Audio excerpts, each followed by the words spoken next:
The Beacons Broadcast Network is back on the air today from Monin Park in Boston, Massachusetts. It's the fourth-ranked UMass Boston's Beacons playing host to Worcester State. We welcome you to the broadcast, everybody. I'm Kevin Gale, joined by Seth Orinsky. And Seth, good to see the Beacons back on the right side with the offense after a huge weekend and a whole lot of runs batted in. Well, the last time we saw them, the Beacons had left 16 runners on base against Roger Williams, a team that's not towards the top of their conference, much less of New England. Saturday, they committed and made a little bit of history. First ever sweep against an Eastern Connecticut State program that has consistently been one of the top teams, not only in the Little East Conference, but also all of New England. A really good offensive display, scoring 25 runs and earning a mercy rule victory in game number 2. This is the kind of offense we've expected to see out of the Beacons, and it finally came out after a couple-game lull to start back here in New England after a really strong Florida trip. So by virtue of that victory and that first ever sweep, UMass Boston now sits 13-5 overall. Today they'll take on a Worcester State team that's been struggling here in 2018, 4-14 overall. In the MASCAC, they are just 1-1. So UMass will try to heat those bats up again on a chilly, windy afternoon. We have pushed up first pitch of this game more than an hour to try and avoid all those rain clouds. And as the SID here at UMass Boston, this has just kind of been the story with all the nor'easters and the rain. A lot of tic-tac-toe and Swiss cheese in the scheduling, isn't there? It doesn't impact the baseball team nearly as much because of the fact that they do have this beautiful turf facility. But certainly when it comes to the spring, you can get one schedule and then expect to see a totally different schedule by the end of the spring. The Beacons pretty lucky. They haven't had too many postponements. Although who knows if they'll get in 9 innings today, much less their game on Thursday when they'll travel to Worcester State, or at least they expect to travel to Worcester State. So Brendan Eichenbrot will send out Joey Rogers to the mound. He'll go against Kyle Gray for Worcester State, making his first start of the year. So now we'll transition into the all-time series between these two teams. It's even, 20-20, but UMass Boston better of late, winning 6 of the past 8. The last meeting, 6-5 victory for the Lancers on April 7th of last year. You're looking at two teams that made it to the New England Regional last season. Worcester State made it with a sub-500 record. They had to win 4 consecutive games to win the MASCAC tournament, won their first game in the New England Regional as an underseed before eventually losing their next 2. This team, though, is always one of the more consistent programs. Dr. Dirk Baker, one of the more famous managers here in New England. In fact, I think he won his 500th game earlier on this spring, and he's done a really nice job with the Lancers out of the MASCAC. And anytime you have to address your head coach as doctor, that's certainly a lot of respect you're going to get from your players. So Worcester State and UMass Boston getting set to go here at Monin Park. Take a look at 4 things to know for today's baseball matchup. We mentioned that first ever sweep of Eastern Connecticut State on Saturday. Worcester State won the MASCAC as a 4th seed last year. UMass Boston sitting 3rd in Division III double plays turn. You had talked about that before today's game. Of course, all of the offense getting the headlines over the weekend against Eastern Connecticut, but really some solid defensive play, and that's really a luxury to have when your hands are cold this time of year. It gets tougher to turn those double plays around the horn, but the Beacons have looked very good doing so.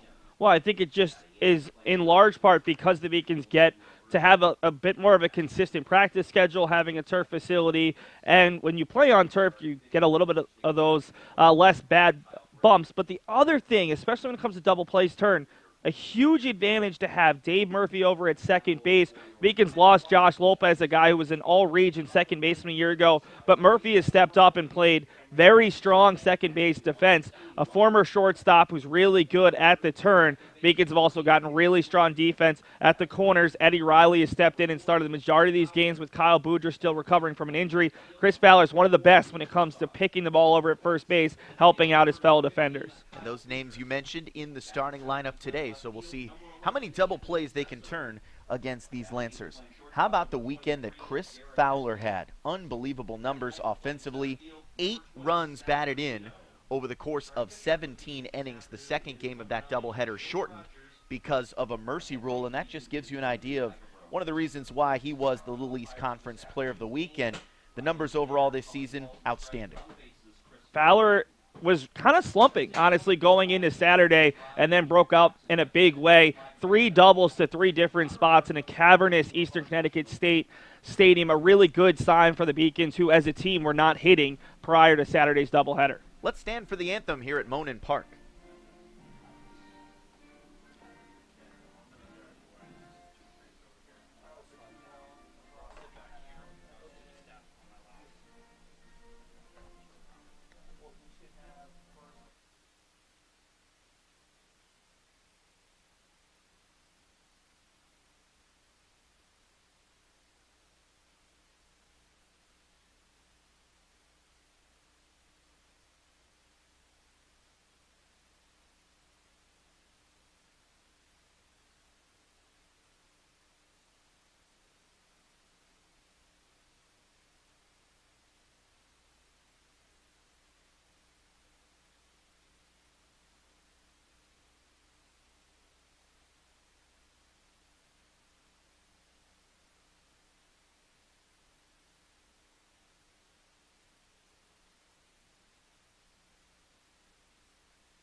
So we're getting set for this Tuesday afternoon matchup between Worcester State, 4-14 overall, against the number 4 ranked UMass Boston Beacons, who are 13-5. Time to check out the starting lineup that will face Joey Rogers on the mound for the Beacons.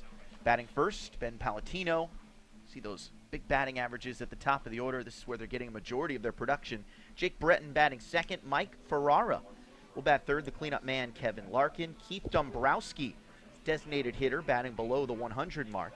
Keenan Kalanda is the second baseman, batting 255. Jimmy Sheehan will catch the pitches. William Roberge will bat in the 8th spot, and Evan Fritz batting last in the order, son of one of the coaches on this staff for Worcester State, something you don't typically see in the college ranks, but a bit of a family connection here. And we'll turn our attention to Joey Rogers, who will take the bump on this day, starting things off wearing number 9 for the UMass Boston Beacons. Rogers has been one of the Beacons' most consistent pitchers, not only last year, but again here in 2018. We thought he was a guy who had a chance to be a weekend starter. Instead, he's the number 1 weekday starter. He's the guy the Beacons are going to throw out there likely against Southern Maine when UMass Boston plays their 2 conference games during the midweek. Coming up, he'll also face the toughest of the non-conference opponents every week. This week, Beacons are only playing Worcester State, so it just came down to which day he would start. Rogers is a guy who's got great composure, very good at fielding his position. He's also played out in the field this year in right and center field. And he's a guy who's going to pitch to contact, doesn't strike out a ton. You see just 12 strikeouts in 15 1/3 innings. But a guy who's had some really big starts for UMass Boston the last 2 seasons already in his career, starting in the first game of an LAC tournament, the first game of an NCAA regional, and he started against some of the best teams on the Beacon schedule to begin 2018. So we'll see what he can do today against the Lancers. A chilly afternoon, but we're all set for baseball a little past 2 o'clock in the Eastern time zone. Ben Palatino, the first baseman, digs in from the right side. Low crouch. First pitch, fired low for a ball. In last year's win for the Lancers, it was actually Palatino who hit the game-winning 3-run homer. The Beacons had an early lead against the Lancers before falling 6-5. Rogers got the start on that one, but left before the Beacons' bullpen blew the lead. Palatino trying to start off the game with a little bit of offense here to get aboard. The 2-0, taken, framed well for a called strike. First of the ball game.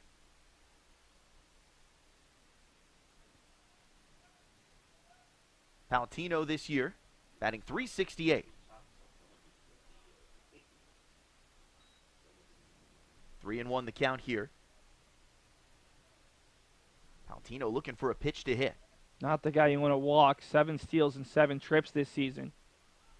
Keeping the ball low, and they're going to call that one for a strike.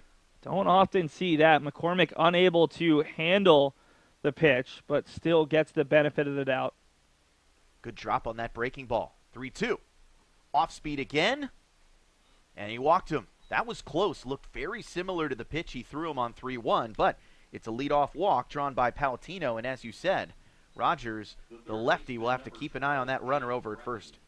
And a big part of that is relying on Ryan McCormick to also limit the running game. He had been struggling, especially with JT Morin on the mound. So now we'll see Jake Breton, the third baseman.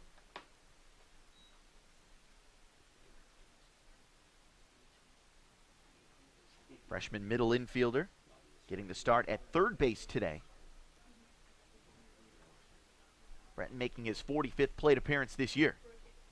Takes that pitch low for ball 2. So Rogers pounding the lower part of the play.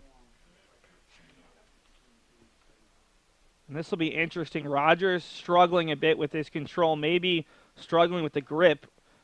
Worcester State got here pretty late, so it'll be interesting to see how warmed up their starter is when we get to the bottom of the first. Hit and run situation, popped up down the first base line. Is there enough room? Going over and reaching up, just out of the reach of Chris Fowler.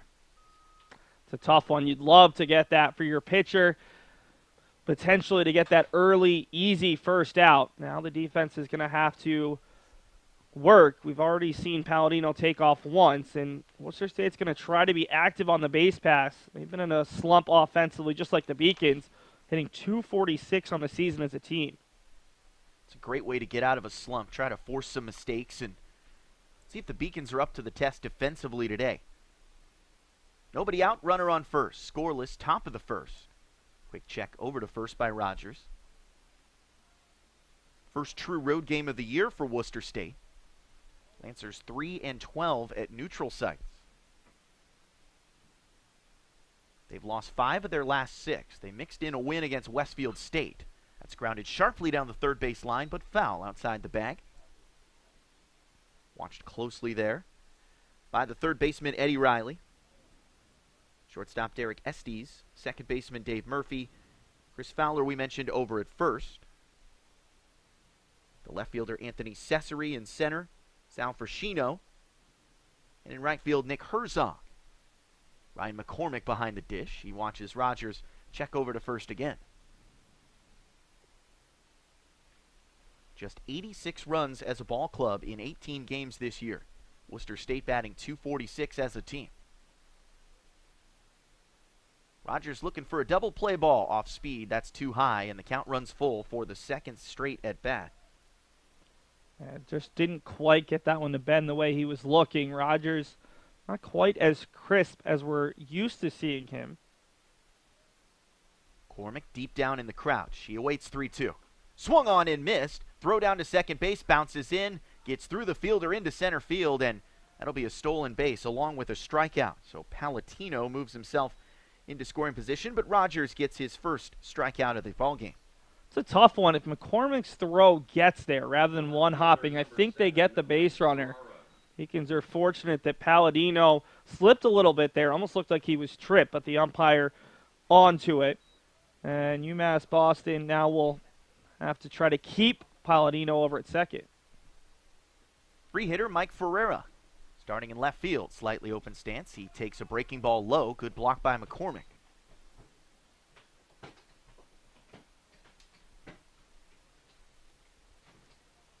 Ferreira, a junior outfielder from Easton, Massachusetts. Went to Oliver Ames High School. No score, top of the first. Runner at second with one gone. Rogers keeping a close eye on Palladino. Throws that breaking ball again, and it's hooked foul down the third base line. This is really the part of the lineup that scares you, especially Ferreira, already 21 RBI. Team has 71 as a group, so that says a lot. But after these first 3 batters, you don't have another guy who's hitting over 300, and for the most part, you're looking at guys who are hitting well below 250. You said it, really the most impact, those first 3 hitters, including Palladino, a .368 batter. Can of corn into shallow right field, coming over, making the catch down low along the waistline. The right fielder, Nick Herzog. So a little bit dicey there, but makes the play, and that's out number 2. Good communication out there between Murphy and Herzog. Herzog in right today because he's got the strong arm. Anthony Cesare for UMass Boston, typically a DH. He's out in left field trying to get him some at-bats. And it means that Cesare with a slightly worse arm will be out in left, just like Fenway Park. You hide your worst arm in left field versus right. One of the reasons why, just 310 down that line, so not nearly as much field to cover. Cleanup man is Kevin Larkin. You start thinking about what Frashino has to do in center field, working all the way out into that triangle, just like Fenway, that's 420 feet away. 1-0 pitch is tap back foul to even the count at 1-1. Well, it helps that Frashino is as fast as he is, and Herzog is actually slightly faster than Frashino, according to some of their teammates. And typically, if Wanderson Pinales patrolling right field with a great arm and also equally fast. 1-1. Off speed again. Good curveball there to make the count 1-2. But all of that means that the Beacons have a very big home field advantage, because for these other teams that don't have to worry about cavernous outfields, they don't necessarily have the personnel to patrol the Monin Park outfield. 2 outs, runner on second. 1-2 from Rogers. Off speed again. Roll down the third base line. Will it stay in the field of play? Good jump thrip over to first in time for the out. Tremendous play by Eddie Riley to close down the space and leave that runner in scoring position. So Joey Rogers works around the leadoff walk, and we're scoreless heading into the bottom of the first inning. Alongside Seth Arinsky, I'm Kevin Gale. This is the Beacons Broadcast Network. Paris changed my life, and I got there through UMass. Those very specific seminal moments in Paris. The subway. A man in a tuxedo walked in, and a woman in a long gown. And it was stunning. It all hit me. It was like a lightning bolt. There was this world of beauty and style that I wanted to be a part of. That was the beginning of the journey. And that all came through the University of Massachusetts. And that was really a key moment for me. It's one of those moments you never forget.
Here come the Beacons in the bottom of the first inning, scoreless with Worcester State.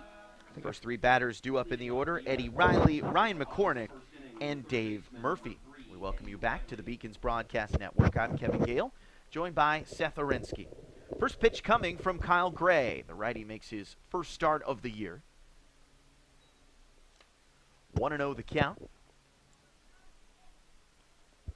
Gray, a freshman from Braintree, Massachusetts, went to Braintree High School. That pitch missed away, 2 balls and no strikes. Riley, the starting third baseman, made a tremendous play to get his starter, Joey Rogers, out of the jam in the top of the first.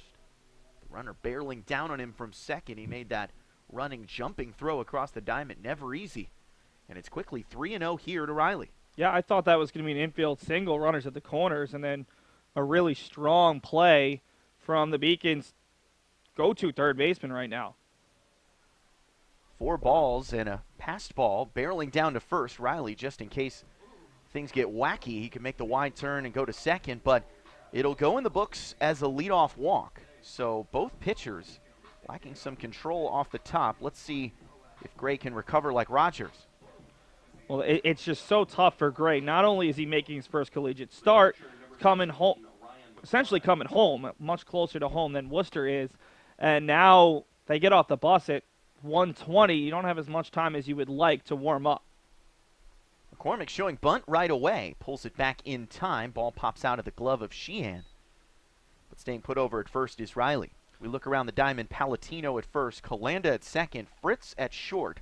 Breton at third. Left fielder Ferreira. Roberge in center. Larkin plays in right. McCormick back to the traditional stance. Watches that pitch flutter outside for ball 2. So 6 consecutive balls to open the ball game for Kyle Gray.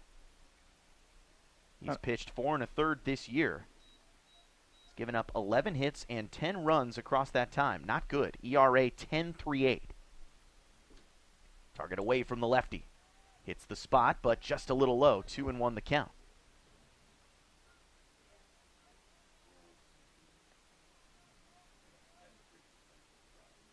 Beacons looking for their 3rd consecutive win. Heating up after that offensive slump when they got back from Florida. No surprise there. Has to be a shock to the system. And they look good down in Florida, Seth. It seemed like they put up a lot of runs and strung together some quality wins against opponents from up north. They played a really strong schedule. A lot of teams that were in the top 25, teams that made the NCAA tournament, and they consistently put up runs. They did have 2 tough games where teams that are still in the top 25, still top 20 at this point, were able to hold them off. But for the most part, their bats were there. It was just putting everything together, pitching and defense as well. 2-2. Off speed, grounded down to the first baseman. He fell, lost his footing. Palatino recovers just in time to go to the base and get one out, but that was nearly a disaster. That was very fortunate for UMass Boston in that it could have been a double play. Probably fortunate for Worcester State that the ball didn't bounce over the head of Palatino into right field. Likely would have been 2nd and 3rd. So 3 unassisted on the put out for out number 1. Riley finds himself in scoring position, and here is Dave Murphy, the right-handed second baseman. First pitch flutters down low, but called a strike. Caught a piece of the play. Steady diet of breaking balls thus far from Gray. Not a guy who's going to overpower you with the velocity. A couple smaller starting pitchers here today. Work with that off-speed stuff. There's another breaking ball, hung too high, 1-1. Really, the only fastball we saw in the game was from Joey Rogers in the top of the first. He blew it past a swinging Jake Breton to get his lone strikeout. And it's interesting, Dr. Dirk Baker did have 2 regular starting pitchers in terms of guys who have worked midweek, started a couple of games available today, but instead going with the freshman who was not throwing more than 3 innings in a game. Through 3 innings, allowed 9 hits, 7 runs, 6 earned against Bard back on the 20th of March. We'll see these teams get together again 2 days from now in Worcester. Big swing and a miss there. That one blown by Dave Murphy. Murphy's been slumping a little bit as of late. Went 0 for in the second game on Saturday. Was on base throughout the doubleheader, but wasn't necessarily picking up some of the big hits like Chris Fowler, who sits behind him in the lineup. 2-2 pitch is sent high in the air down the first base line. Palatino measuring now steps back and makes the catch. Looked like the wind may have propelled that pop out just a little bit further down the line. So out number 2 recorded. It's been a busy inning so far for Palatino, and Riley will stay put at second. So here comes Chris Fowler. The numbers gaudy. Huge day at the plate. 5 hits, 3 doubles, 8 RBIs, 4 runs scored in that historic sweep of Eastern Connecticut State. The lefty batting cleanup for a reason. White gloves, white bat. That's some swag. And Fowler was the guy who carried the offense last season when Murphy went down.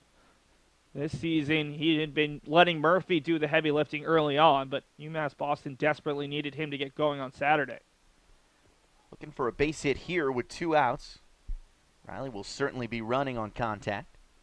No score here, bottom of the first inning.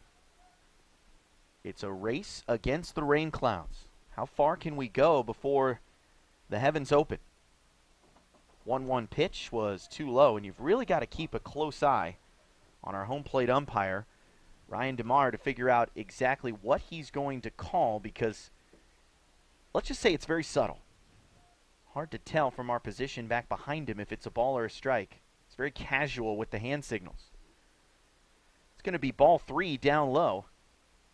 And perhaps a pitch to hit coming here for Chris Fowler, a doubles machine. He's got 8 two-baggers this year. Yeah, I give him the green light right now with all those extra base hits on Saturday. See if he can drive in the first run of this game.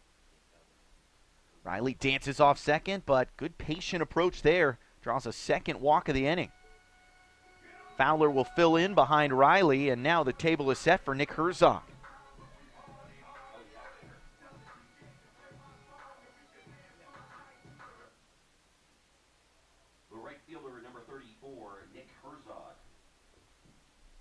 So Herzog, the righty, facing Kyle Gray, the right-handed starter, who's pitched twice this year, making his 3rd appearance. First pitch, called a strike, may have just caught a slice of the outer dish.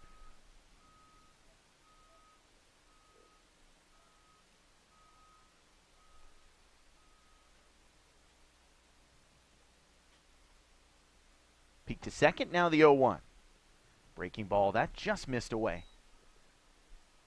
And these are the pitchers UMass Boston tend to struggle with. UMass Boston typically hits the guys, maybe not in the first or second inning, but the guys who are throwing mid-80s trying to challenge you with fastballs. It's the guys who really rely on their off-speed. Sometimes the Beacons get overly anxious. 2 on, 2 out. Looked like a pitch out there from Kyle Gray, or maybe just left that one too high and outside. 2-1 the count. Well, the Beacons love the double steal, but this isn't necessarily the pairing. Eddie Riley's got good speed at second base, but Fowler not quite as quick at first. That pitch low and away, 3 balls and 1 strike, so another 3-1 count upcoming. And let's see if Herzog can time something up. This is really interesting. We've seen already a couple times where the battery hasn't been able to connect on the throw back. Ball hasn't gotten far enough away, but that's something you take note of as a base runner, as a hitter, and say, maybe I can steal a base if they don't really go after the ball quickly. Herzog swings away, lines a high drive into center field. Roberge is there and makes the catch for the out. So the Beacons strand a pair. We go to the top of the second, still scoreless against Worcester State on the Beacons Broadcast Network.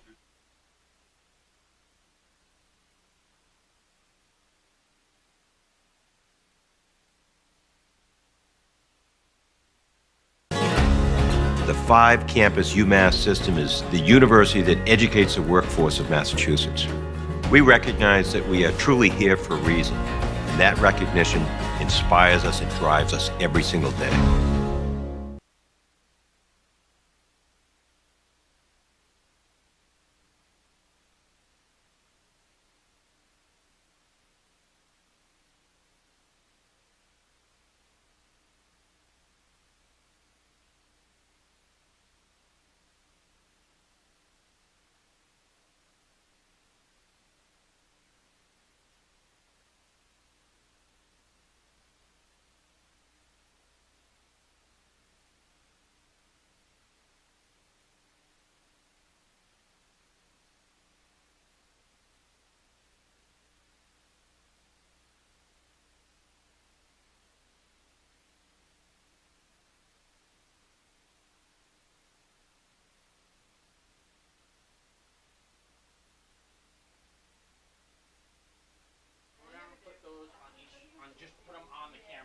The rain is falling here at Monin Park in Boston. No score after 1 inning. 3 walks combined, 3 runners left on base, and let's see how the precipitation affects this ball game. Keith Dombrowski, designated hitter, batting 5th in the order. Digs in tight from the right-hand side, looking at Joey Rogers on the mound for UMass Boston. And you'll have to keep a close eye, both teams wearing those alternate blue-colored uniforms.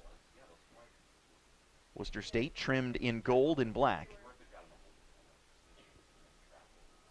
Rogers throws, off-speed, good breaking ball inside. Ring him up, sit him down. Second strikeout of the day, both of them swinging. Well, Rogers doesn't seem to be adverse to the rain at all, attacking the batters. At this point, it's as much of a mental game as a physical game for both of these teams. Keenan Kalanda lifts the first pitch he sees high into right field. Ranging over as Herzog once again makes that catch below the belt line, but 2 outfield attempts and 2 outs. Well, that time probably fighting the rain and the wind as much, just making sure he tracked it into his glove. And this is wild. We thought the rain might not come till 4. Thought it was pretty safe. 2:21 here on the East Coast. We're hoping to get in 5 for sure, maybe 9. Now the question is, how much of this were the umpires put up with, much less the teams? Here's the good news. The only dirt on the field is on the mound underneath Joey Rogers, so this all-weather diamond can hold up a lot better than just about any other diamond in the area. First pitch called a strike to Jimmy Sheehan. Rogers kicks and throws, off speed, drilled into center field, but right at Frashino, who dances up and makes the catch. 6 batters in a row retired by Joey Rogers. Beacons will swing the bats again when we come back on the Beacons Broadcast Network.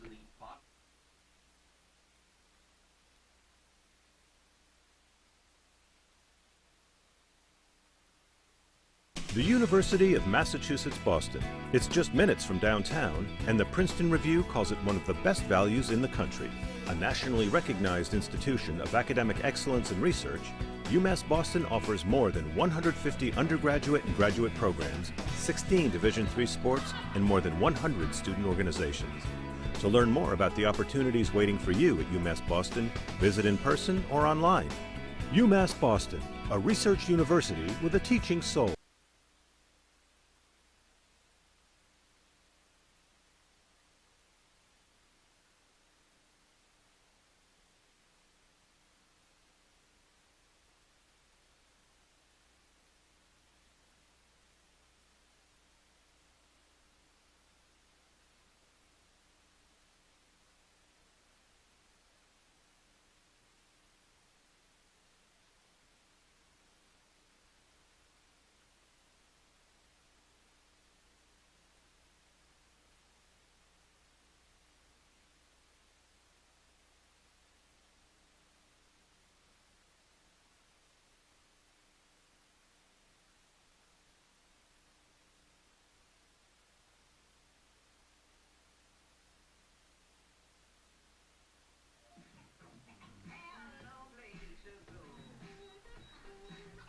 Rain continues to fall here in Boston, so let's see if it's a lot of first pitch swinging for these two clubs. Worcester State and UMass Boston tied at 0 apiece here on the Beacons Broadcast Network.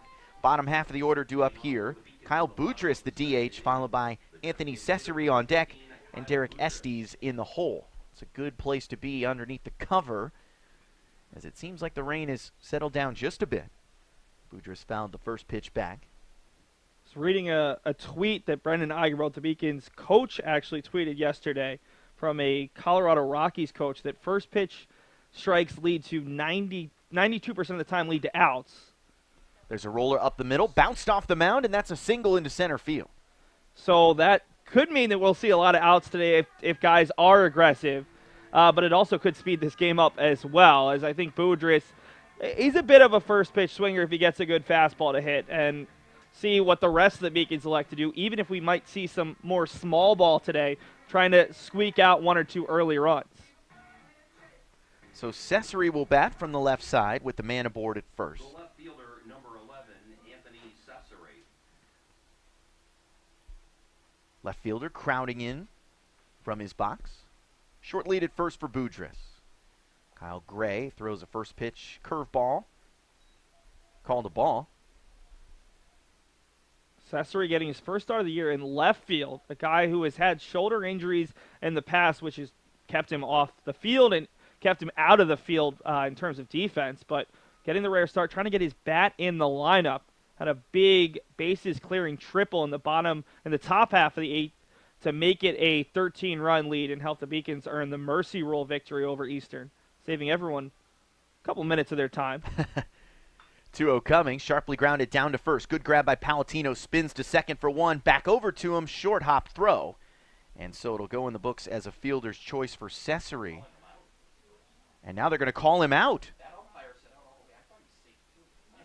I think Sure they're going to looked like call he was safe by Boudrias. a step. It's going to be Boudrias for interference. He's incensed right now, and that makes sense because Boudrias was not trying to slide there. He's not that fleet of foot, so he was out by a mile, and I guess they think that he was in the path of that throw. We'll see if we can potentially take a look at a replay if we can get it up. Anthony Searles double tasking here. Actually, triple tasking, doing the stats, the directing, and the replay. That's just a normal day's work. All hands on deck on a Tuesday afternoon. And the rest of our crew working hard to keep those cameras covered from the rain. So after all that, it's a rally killer, 2 outs, nobody on. First pitch missed upstairs to Derek Estes. Shortstop batting 8th in the order. The 1-0. Outside for ball 2. And we're told it's getting a little icy out there now too. Temperature has dropped and you can see that rain turning to something a little more solid. 2-0 from Gray. Pounds the zone, called a strike. Not the first time that I've seen UMass Boston play in snow or sleet, but Beacon certainly would rather be playing in a little bit nicer conditions at this point. And all things considered, still a pretty good turnout. These are some hardy baseball fans. 3-1 coming. Some break there, a little bit too high, and a 2-out walk puts Estes aboard. While we've got a moment, let's take a look at that play. It looks like Boudrias may have slid in knowing he was going to be out, and that might have been the call. You see that at the major league level sometimes. And he does take a little bit of the leg. Yeah, he got that right leg extended up pretty high. Looked like he stayed within the baseline, though, from that perspective. So a judgment call there. It'll go in the books as a double play. 3-6-3. Runner aboard here for the 9-hitter Sal Frashino. And it's tough because of that. The Beacons, instead of having first and second with 1 out, now have just a single runner on with 2 down. Bit of a rally killer. Spoiled the leadoff single by Kyle Boudrias. First base knock for either squad. That pitch a little too high. 2-0 the count. The good news is if Frashino can get on, you have one of the Beacons' 2 hottest hitters in Eddie Riley out of the leadoff spot. Riley had almost as many RBI on Saturday as Fowler did. That looked off the plate, but called a strike. Sometimes it's not easy for these umpires. You're trying to keep your eyes open, and you get a little bit of sleet or rain, and maybe you miss a pitch more than you would during a day where there was no precipitation. Runner goes. Throw down to second is well off the mark. It actually clipped off the top of the mound, and then Estes nearly slid through the bag. That's why I always hold that tag or go back to it. So a wet runway there, but a stolen base for Estes, and he finds himself in scoring position. That's one of the weirdest plays I've ever seen, where the bounce off the mound almost made it an out on the original play. It was a perfect bounce for the Lancers. Call that a strike, too, offering the outside part of the plate, and perhaps the strike zone widening a bit with some weather concerns. Yeah, just maybe. Frashino's not been happy with either strike. And he's going to ring him up for that, too. That, again, was off the plate, but it's a consistent strike zone that we saw in that at-bat, so the message is clear. If you're up there with a bat in hand, you better swing it with the ice falling here at Monin Park. We go to the 3rd inning. No runs, 1 hit for UMass Boston. No runs, no hits for Worcester State. This is the Beacons Broadcast Network.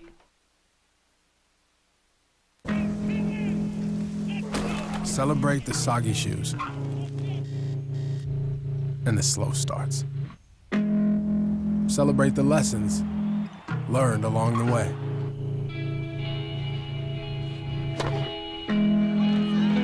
These are the wins. Not the shiny, nail-biting kind. These are the last a lifetime kind.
William Roberge will start us off in the top of the third inning. No score here between the Worcester State Lancers and the UMass Boston Beacons.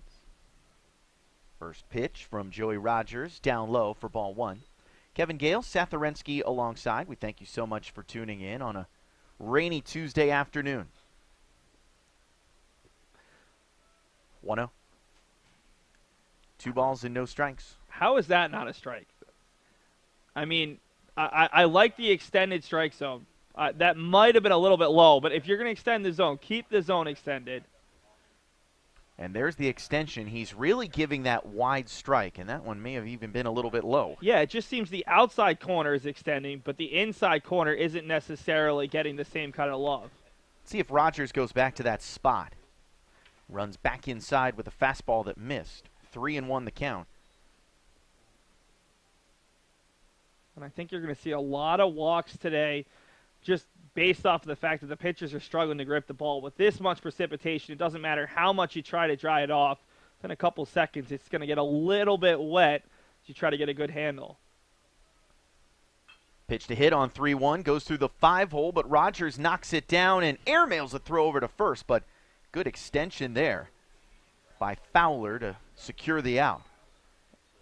Now the question is, how is Joey feeling? That one came back hard and hit him in the leg. Not sure which one. We'll see if we can get a look at that replay since don't have a lot of offensive highlights to show you for either side.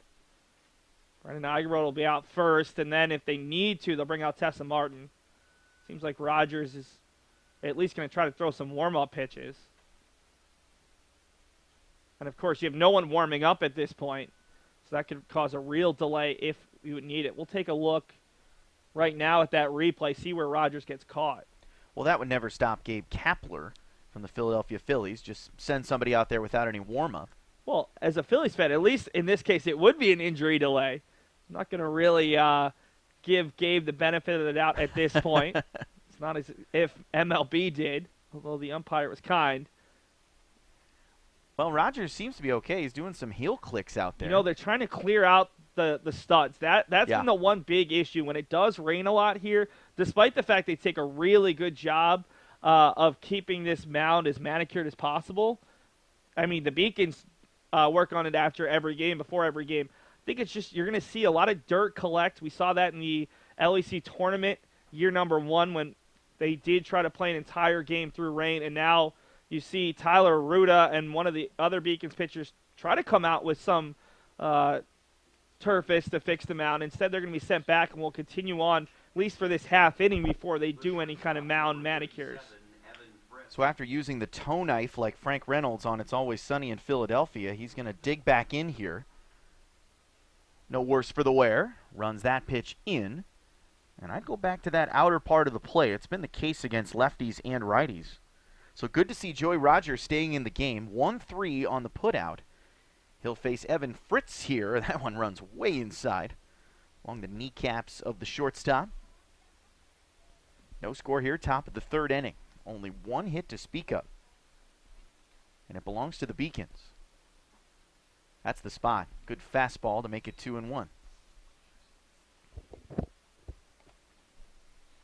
Fritz's dad is an assistant coach on the team, Craig Fritz. One of the more interesting names that I've seen in college baseball, especially with the spelling, the double G at the end of Craig.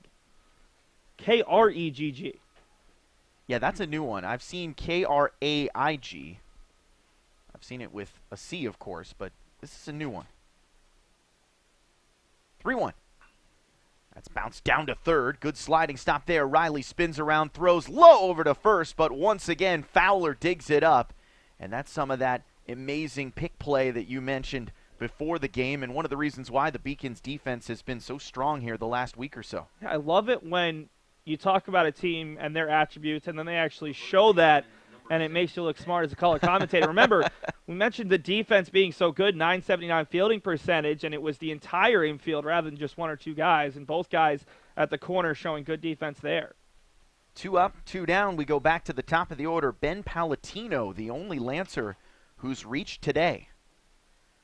Led off the game with a walk and then stole second.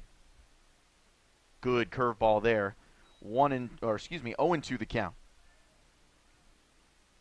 Rogers getting confident with the breaking balls. He's retired 8 in a row after giving up that leadoff walk.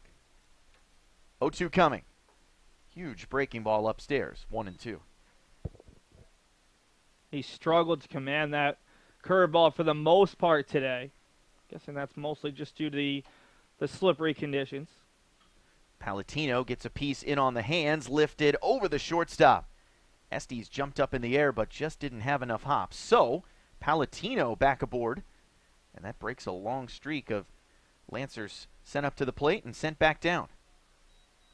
First base knock today against Joey Rogers, and he'll face Jake Breton here, the runner aboard and 2 gone.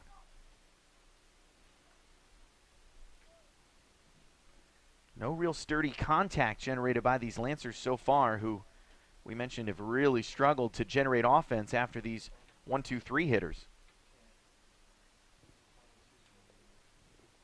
Breton 0 for 1 with a strikeout. Step and throw over to first by the lefty. Remember, this is the part of the lineup for Worcester State that's actually been producing. 1, 2, and 3, really good numbers, all hitting over 348 or above. Rogers has to tiptoe through this part of the lineup and can attack 4 through 9. Good frame job there by McCormick. Good 3 to 4 inches off the plate and just snagged it back in the zone. Well, that outside portion of the plate might be an extra 4 or 5 inches, the way we've seen our home plate umpire call it today. Hitters have got to be ready to reach. That might be a strike. In some worlds. The rain has stopped, so maybe that strike zone will tighten up a little bit. 1-1 the count. I think we still got a little bit of rain. I just don't think it's coming down slightly as hard. One of our down low cameras, you get a better angle at it. Showing bunt now is Breton, and that forces Rogers to step off. Good move there by the starter. Collect his thoughts and figure out a new approach. See if Breton goes back to it, or that may have been just a little bit of gamesmanship. Runner goes, swings away, and rolls it foul down the first base line. Again, Worcester State trying to move Palatino, who's their best base runner, 7 for 7 on the season. Very rare for your first baseman to be your leadoff hitter and fastest guy, or one of the faster guys. But with an offense that's struggling, you mentioned it earlier, 86 runs in 18 games. You have to manufacture runs. You have to try to make the defense make some mistakes. Palatino, as you mentioned, leading base stealers, 7 stolen bags this year. And it just drops in a bucket, which seems like a good analogy on a rainy day. There's 20 stolen bases in 18 games, though, so they don't run a ton as a team. 1-2. Swung on, skied into shallow center field. Coming in is Frashino. Sets up shop, makes the catch. And another runner stranded here by Joey Rogers. He's off to a great start. Scoreless through 3. He's given up just 1 hit, struck out 2. Bottom of the third we go. Still scoreless here on the Beacon Broadcast Network. Something I discovered in myself is that if I have a goal, I can accomplish it. It's a well-rounded experience. At a Division III school, you primarily a student athlete, so the school is really shaped around you developing yourself as a complete individual. It helps a lot that you have a family with your team that can guide you.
Back to the top of the order we go with UMass Boston. Riley, McCormick, and Murphy due up here in the bottom of the third inning. Just 2 hits combined, no runs on the board. Pitchers duel thus far between Joey Rogers for the Beacons and first-time starter Kyle Gray for the Lancers, who throws that breaking ball way up high near the chin of Eddie Riley, and that clearly just slipped out of his hand. We had a little bit longer in between innings break so they could bring some of that quick dry powder out onto the mound. Let's see how it affects the footing. Fastball burns inside for a called strike. 1-1 the count. It'll be interesting to see how Gray does here the second time through the order. Remember, he's never gone longer than 3 innings as a collegiate pitcher. UMass Boston should be able to sort of gain a little confidence, recognizing his stuff. He's not going to overpower you. It's mostly breaking balls and really sit on pitches. There's that outside strike, 2-2. Some of the better fastballs we've seen from Gray today. One of the few fastballs we've seen. Out of the windup, his 2-2. Fastball too low. 3 balls and 2 strikes.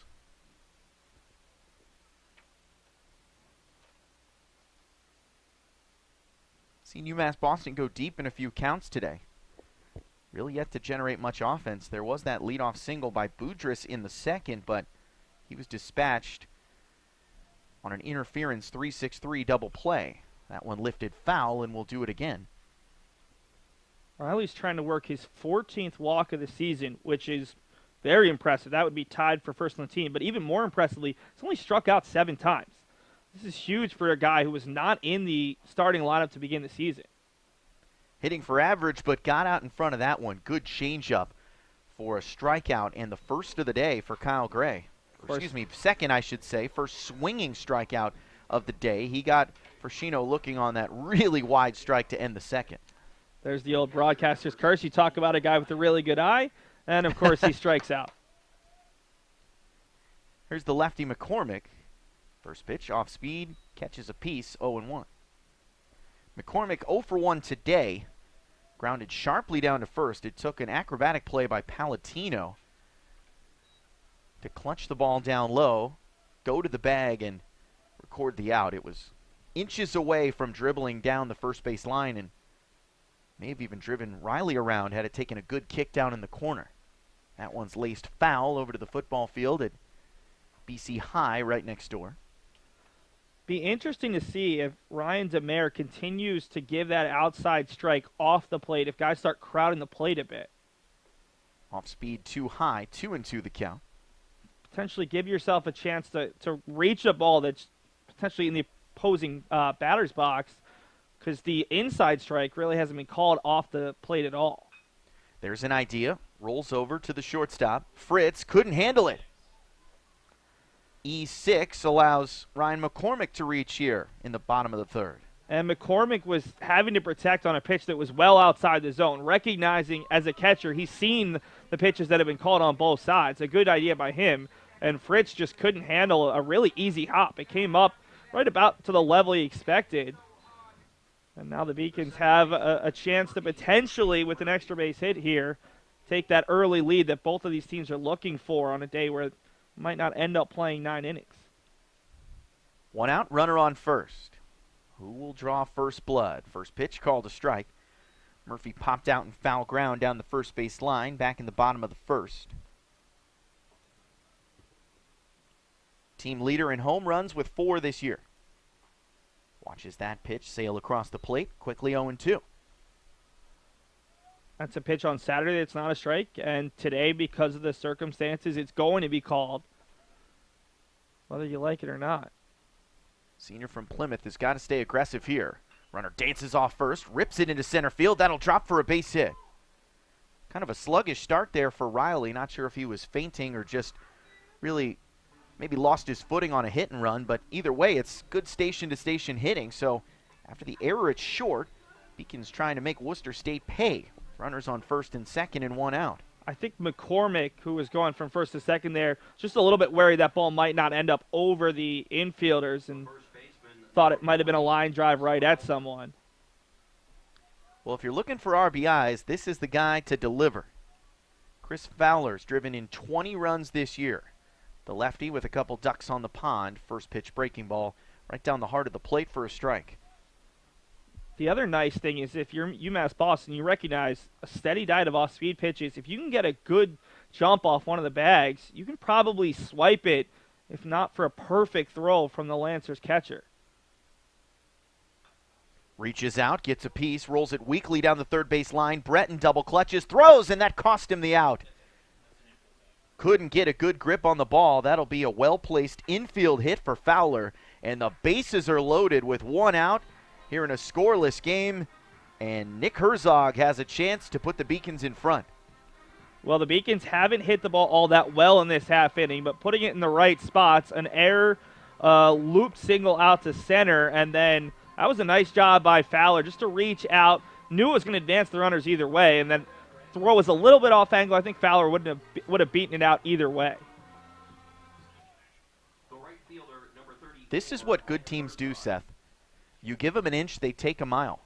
That's why UMass Boston is ranked in the top 5. The error at shortstop could really cost the Lancers here. Well, the question now is UMass Boston absolutely crushed the ball in conference play, but struggled last week in non-conference. Can they break out a little bit here and continue that stretch? UMass Boston left 16 on base on Friday. Couldn't get that big hit. That fastball missed down and away. Dangerous spot to throw it. It's getting icy here again. Sleet falling from the sky high above Monin Park.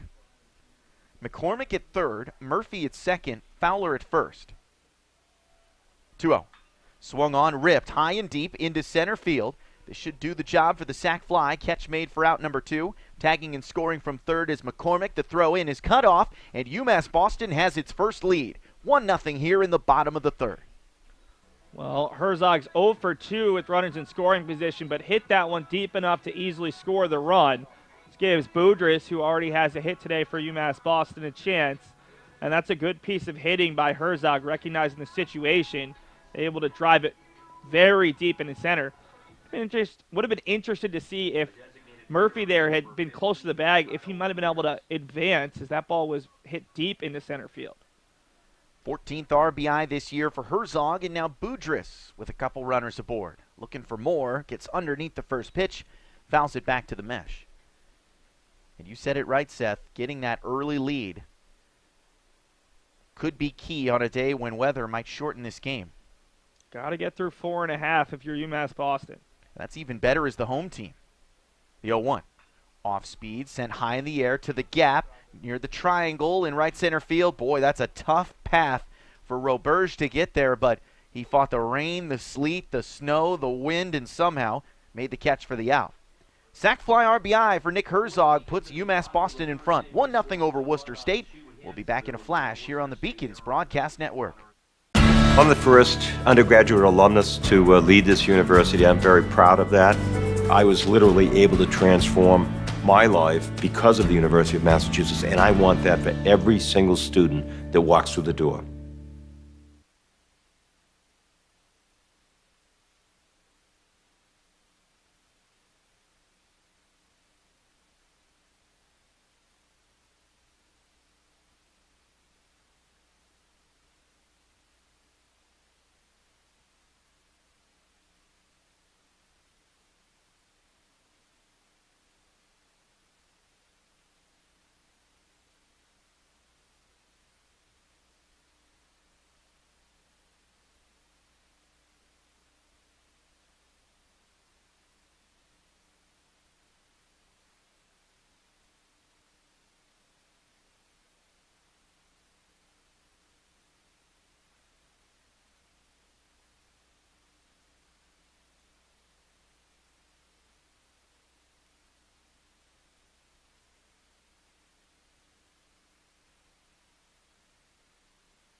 UMass Boston lands the first punch on a rainy Tuesday here at Monin Park. 1-0 the score as the top of the fourth inning commences. I'm Kevin Gale, joined by Seth Arensky. Thanks to our staff, braving the elements, getting this Beacons Broadcast Network live game coverage on the air this afternoon. 0-1 the count to Mike Ferreira. Now the count evens at 1-1. One-run lead for Joey Rogers. Works that fastball in the mid-80s, has a curveball and a changeup. That's a breaking pitch outside, 2 balls and 1 strike. 0 for 1 on the day is Mike Ferreira, the left fielder, batting third in the order. Takes that pitch too low, 3 balls and 1 strike. Ferreira's the guy with a ton of pop, but as we saw in that really nice running play by the center fielder, William Robert, it's tough to drive the ball through these conditions. Called a strike, taking all the way, 3-2 the count. Ferreira trying to set off a rally here, just 1 base hit for the Lancers against Rogers. 3-2, just gets a piece to spoil it, and we'll do it again on a full count. Lancers looking for their second win in the last 3 games. On Saturday, they ended a 4-game skid, picked up a 4-3 win in Game 2 of their conference doubleheader with Westfield State. That one's lofted foul down the first base line. Going deep in the count now, Mike Ferreira. That's big, that Westfield State doubleheader split, because it's their opening conference doubleheader, and you can struggle all you want out of conference, but in a one-bid league like the MASCAC, if you can get some early wins even when you're playing poorly and then go on a little run, you can set yourself up for a run like they had last year where they finished 4th and then went 4-0 and earned a spot in the NCAA tournament and even made a little bit of noise in the regionals. Can ask any coach, especially in these spring sports, really throw away that non-conference schedule. Not just because the bid, but it's really a test, and a lot of it depends on what you can schedule. First pitch is drilled into center field. That'll drop for a base hit, so all of a sudden, the Lancers may have an answer for that 1-0 UMass Boston lead. Leadoff walk by Ferreira, first pitch single for Larkin. Really interesting defensive positioning there for UMass Boston, as Frashino was very far to the left-hand side of second base. Fortunately, it wasn't hit harder. Otherwise, it might have skipped past him all the way to the wall. Beacons are expecting some kind of bunt here, with Dombrowski struggling to hit despite being in the DH spot.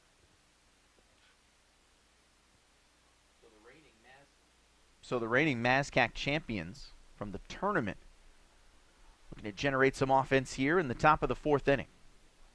First baseman Fowler crept all the way in, swinging away and pulling that one foul down the first base line, third base line, I should say, Keith Dombrowski.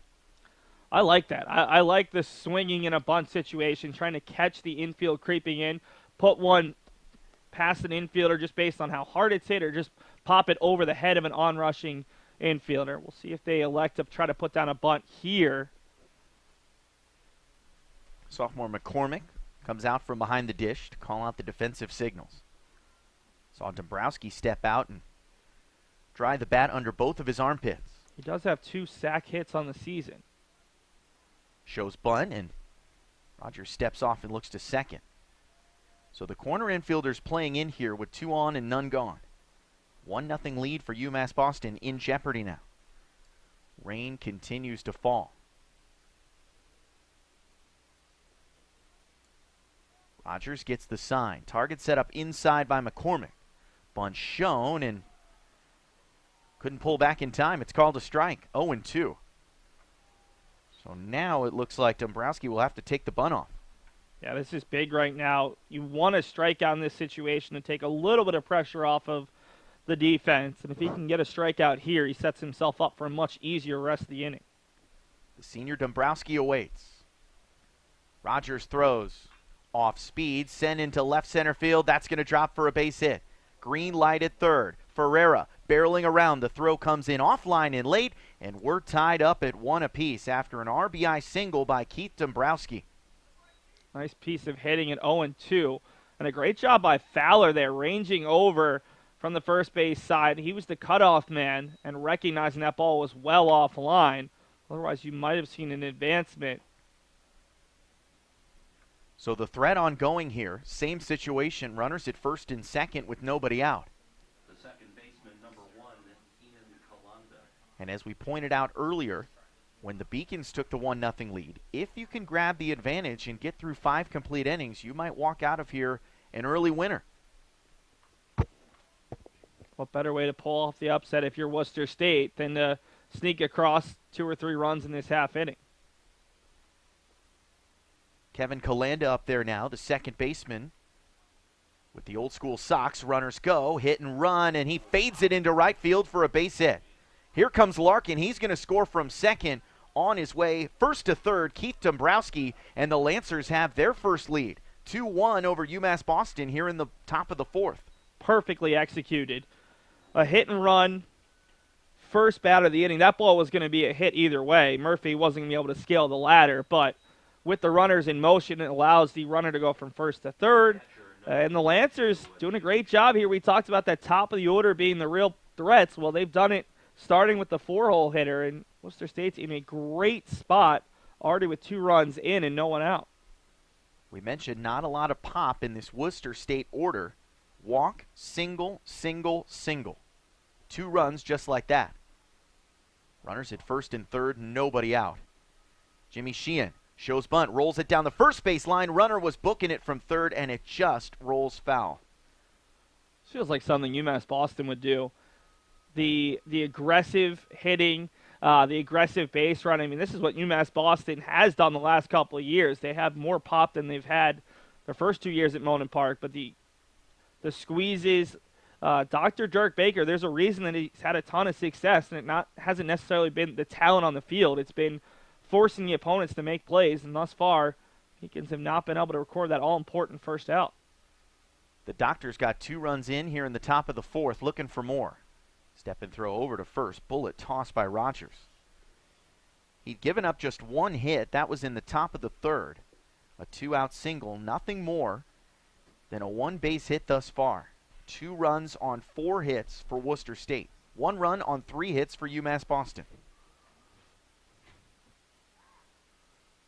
Another quick throw over to first. The lefty staring right at Keenan Kalanda after his RBI single made it 2-1.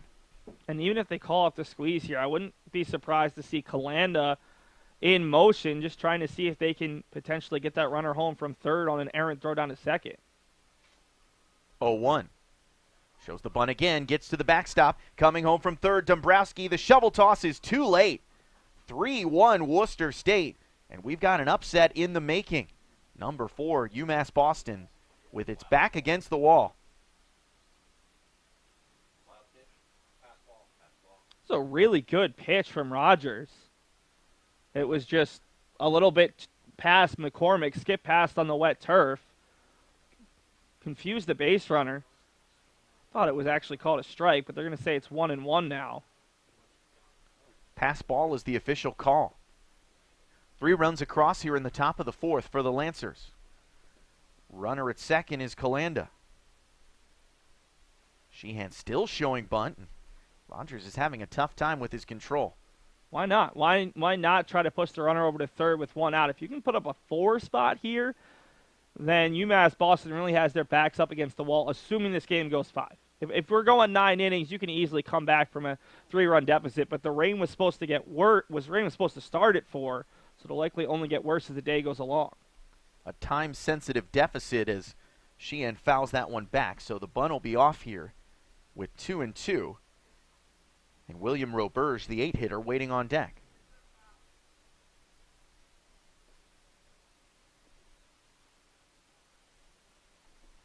Rogers retired 8 in a row between the 1st and 3rd.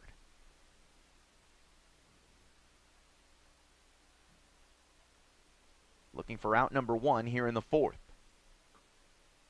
That pitch missed just a little in and low. 3-2 now. Strike 3 to a left-handed batter, and to a right-handed batter, you get new life. It's been a consistent strike zone. if not necessarily the strike zone by definition of the law. Sheehan, the junior catcher from Oxford, Massachusetts. Swings away, chased a fastball low. Third strikeout today for Rogers, and he really needed that one. Yeah, he hasn't been hit hard in this half inning. That's the tough part if you're Rogers. Your numbers are going to look a little bit worse, but Worcester State hasn't been able to do much against him. It's just been hitting at the right time, and their base running has also caused the Beacons a little bit of problems. One out, Kalanda still at second. Roberge is 0 for 1 today. Swings through a first pitch fastball. 0-1 the count. So perhaps Rogers rearing back and throwing more fastballs now. Worked the off-speed stuff beautifully through the first 3 innings. Rain is lightened up here a bit at Monin Park. Step and look over to second. Number 1, Keenan Kalanda, barrels back in.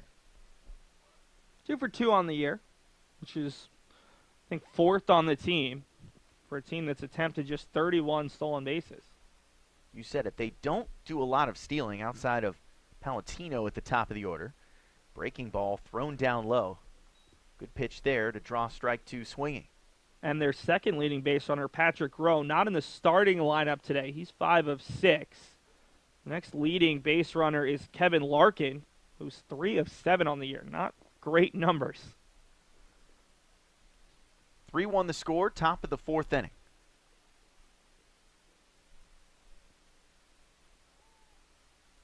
And now time called late. Rogers kept peeking over to second. Looked like Roberge wanted a little extra time in that right-hand box. Got the white shoes on. Looks like he plays for the Oakland A's.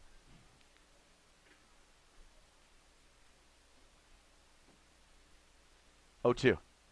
Breaking pitch inside. That squirts away from McCormick, and Kalanda checks into third. It's a ball that McCormick's got to do a better job with. Was down low, and he didn't get fully down, just tried to trap it, and allows the runner to move up with 1 down. Now a fly ball to the outfield, even a ground ball that's hit to one of the middle infielders could lead to another run in this half inning.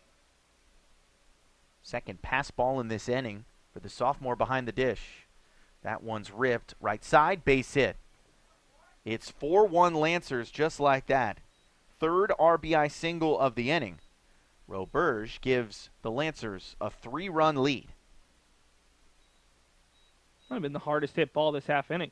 Nice diving effort from Fowler, just couldn't quite get there. Would have led to a run either way.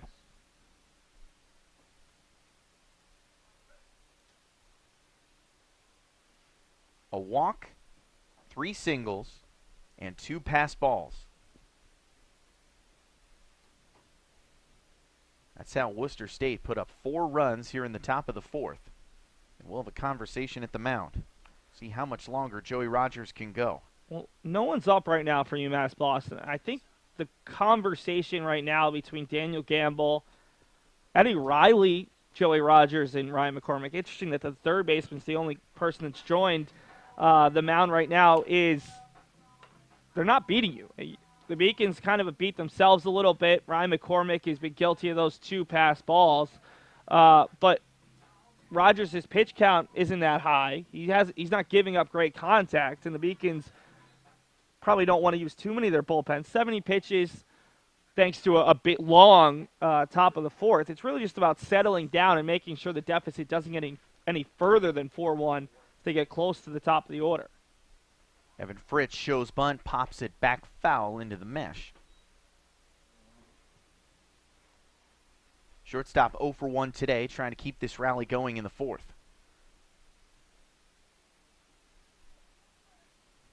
Just those drops in a bucket over and over again. No hard punches landed yet by the Lancers.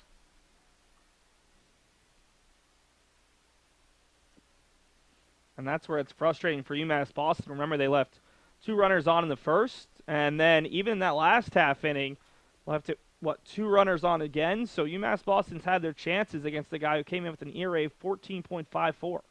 Target way inside, and that fooled Evan Fritz. Fouled back another bunt, 0-2. there's one thing the Lancers haven't done well today, it's bunt. Well, they didn't get a chance at BP. UMass Boston had most of their team out on the field at 12:15. The Lancers didn't get here until about 1:25. Good pitch on 0-2 to get a swinging Evan Fitz on 3 pitches.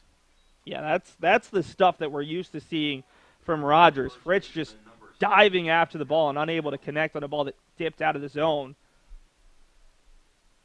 So the 8th Lancer of this inning will come to the plate. We're back at the top of the order, and it's the ever-dangerous Ben Palatino. He's been on base twice today with a walk, a single, and a stolen base. From that deep crouch, she swings through a fastball, 0-1. Highly unique. It's very, very surprising how low Palatino gets down low. It kind of looks like the Bagwell crouch, although Jeff was a lot bigger playing at the first base spot. One of the killer bees. Good pitch, 0-2, just like that. Now the question is, both of us are probably old enough to remember both iterations of the killer bees. But it's interesting when you talk about the baseball players of this day. Some of them don't even really recognize how good the Astros were at that point or don't know as much about Bagwell. But there's a generation gap of who the killer bees were to you if you were a baseball fan back in the 90s and 2000s. 0-2 was well outside, 1-2. Astros finally getting their first World Series last year, of course, and arguably the best World Series ever played. Depends on who you're a fan of. I heard all the Red Sox fans moaning here in the press box. They said, okay, maybe not. Here's what I'll say about the Red Sox. That ALCS that they played against the Yankees, that could probably be the best series ever played in the postseason, but World Series-wise, it was kind of a wash. Just rolled through the St. Louis Cardinals, and they had a pretty good run since then. 1-2 coming. That's lifted into left center field. Can anyone get there? No, it drops in, rolls toward the warning track. Green light at third. They're really going to test the arm, and now barreling back into the bag is Roberge. I think the third base coach may have forgotten that there isn't a ton of room out there in left field, so Roberge not the best runner on the team, but goes first to third there, and the onslaught continues. As the 9th batter comes to the plate, it'll be Jake Breton. Well, I think that's one of those instances where he recognized who was out in left field. Anthony Cesare, not a guy who's seen a ton of time. Cesare, I'm not sure if he got a late jump on that one, but just a step or two slow, and not a guy who's seen a ton of time in the outfield. 2 outs, runners at second and third. That's called a strike. Rogers has been good against Breton today. He's beaten him twice, once with a strikeout. 4 runs across in this top half of the 4th. That one's too low, 1-1. And this is the guy, I mean, you would have liked to have gotten a hitter 5 or 6 batters ago to make it 1-1 or 2-1, but you really need to get Breton at this point. With Ferreira, the guy who does have the pop, due up next, you could really blow this game open if you're Worcester State with a couple more hits. Missed again, 2-1 the count. Started with a walk to Ferreira. Then 3 consecutive singles, 2 of them for RBIs from Dombrowski and Colanda. RBI single 2 batters later for Roberge. Double by Palatino put the runners in scoring position. Trying to frame there was McCormick, nothing doing. And the count runs 3-1. Ben Palatino, the leadoff man, 3 for 3 now. Double, single, well, 2 for 2 I should say. Double, single, and a walk. Pitch to hit here on 3-1. Drills it foul down into the turf.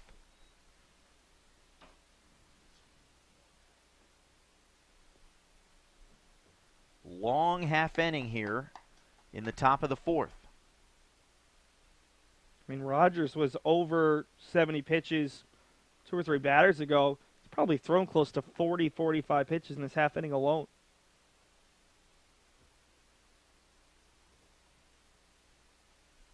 Payoff. Swung on, lifted foul, and we'll do it again.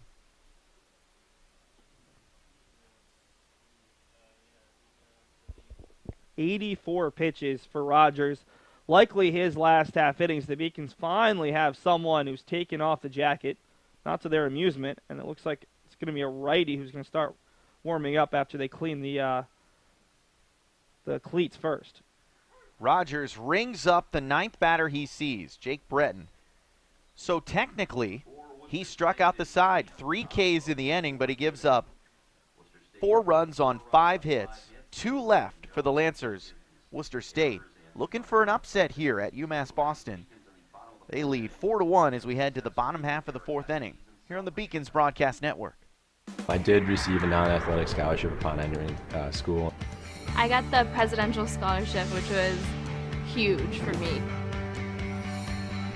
I think there's more opportunities for academic scholarships in Division III. I did receive academic scholarships. Just being involved on campus, being a leader, all those things combined kind of get me recognized. It's a great experience for me.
Four runs on 6 hits with 1 error for the Worcester State Lancers.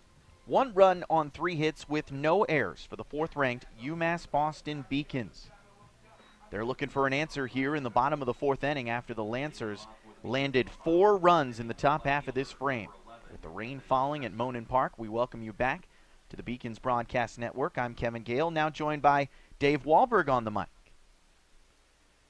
It's the lefty Anthony Cesare, the 7-hole hitter, who has been on base once today. Called out as part of a double play when Kyle Boudrias interfered with the shortstop, trying to turn the double play at second base.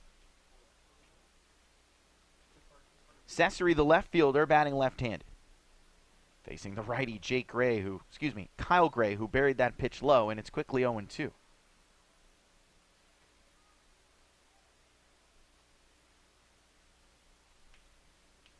UMass Boston trying to protect that top 5 ranking.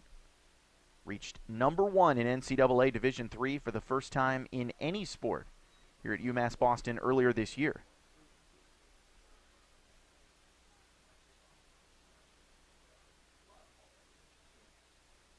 One-two from Gray.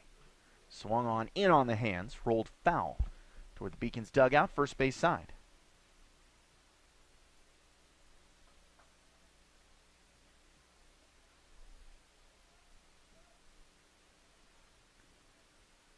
Cesare, the sophomore from Wakefield, Massachusetts, wearing number 11, times up that pitch, but again pulls it foul.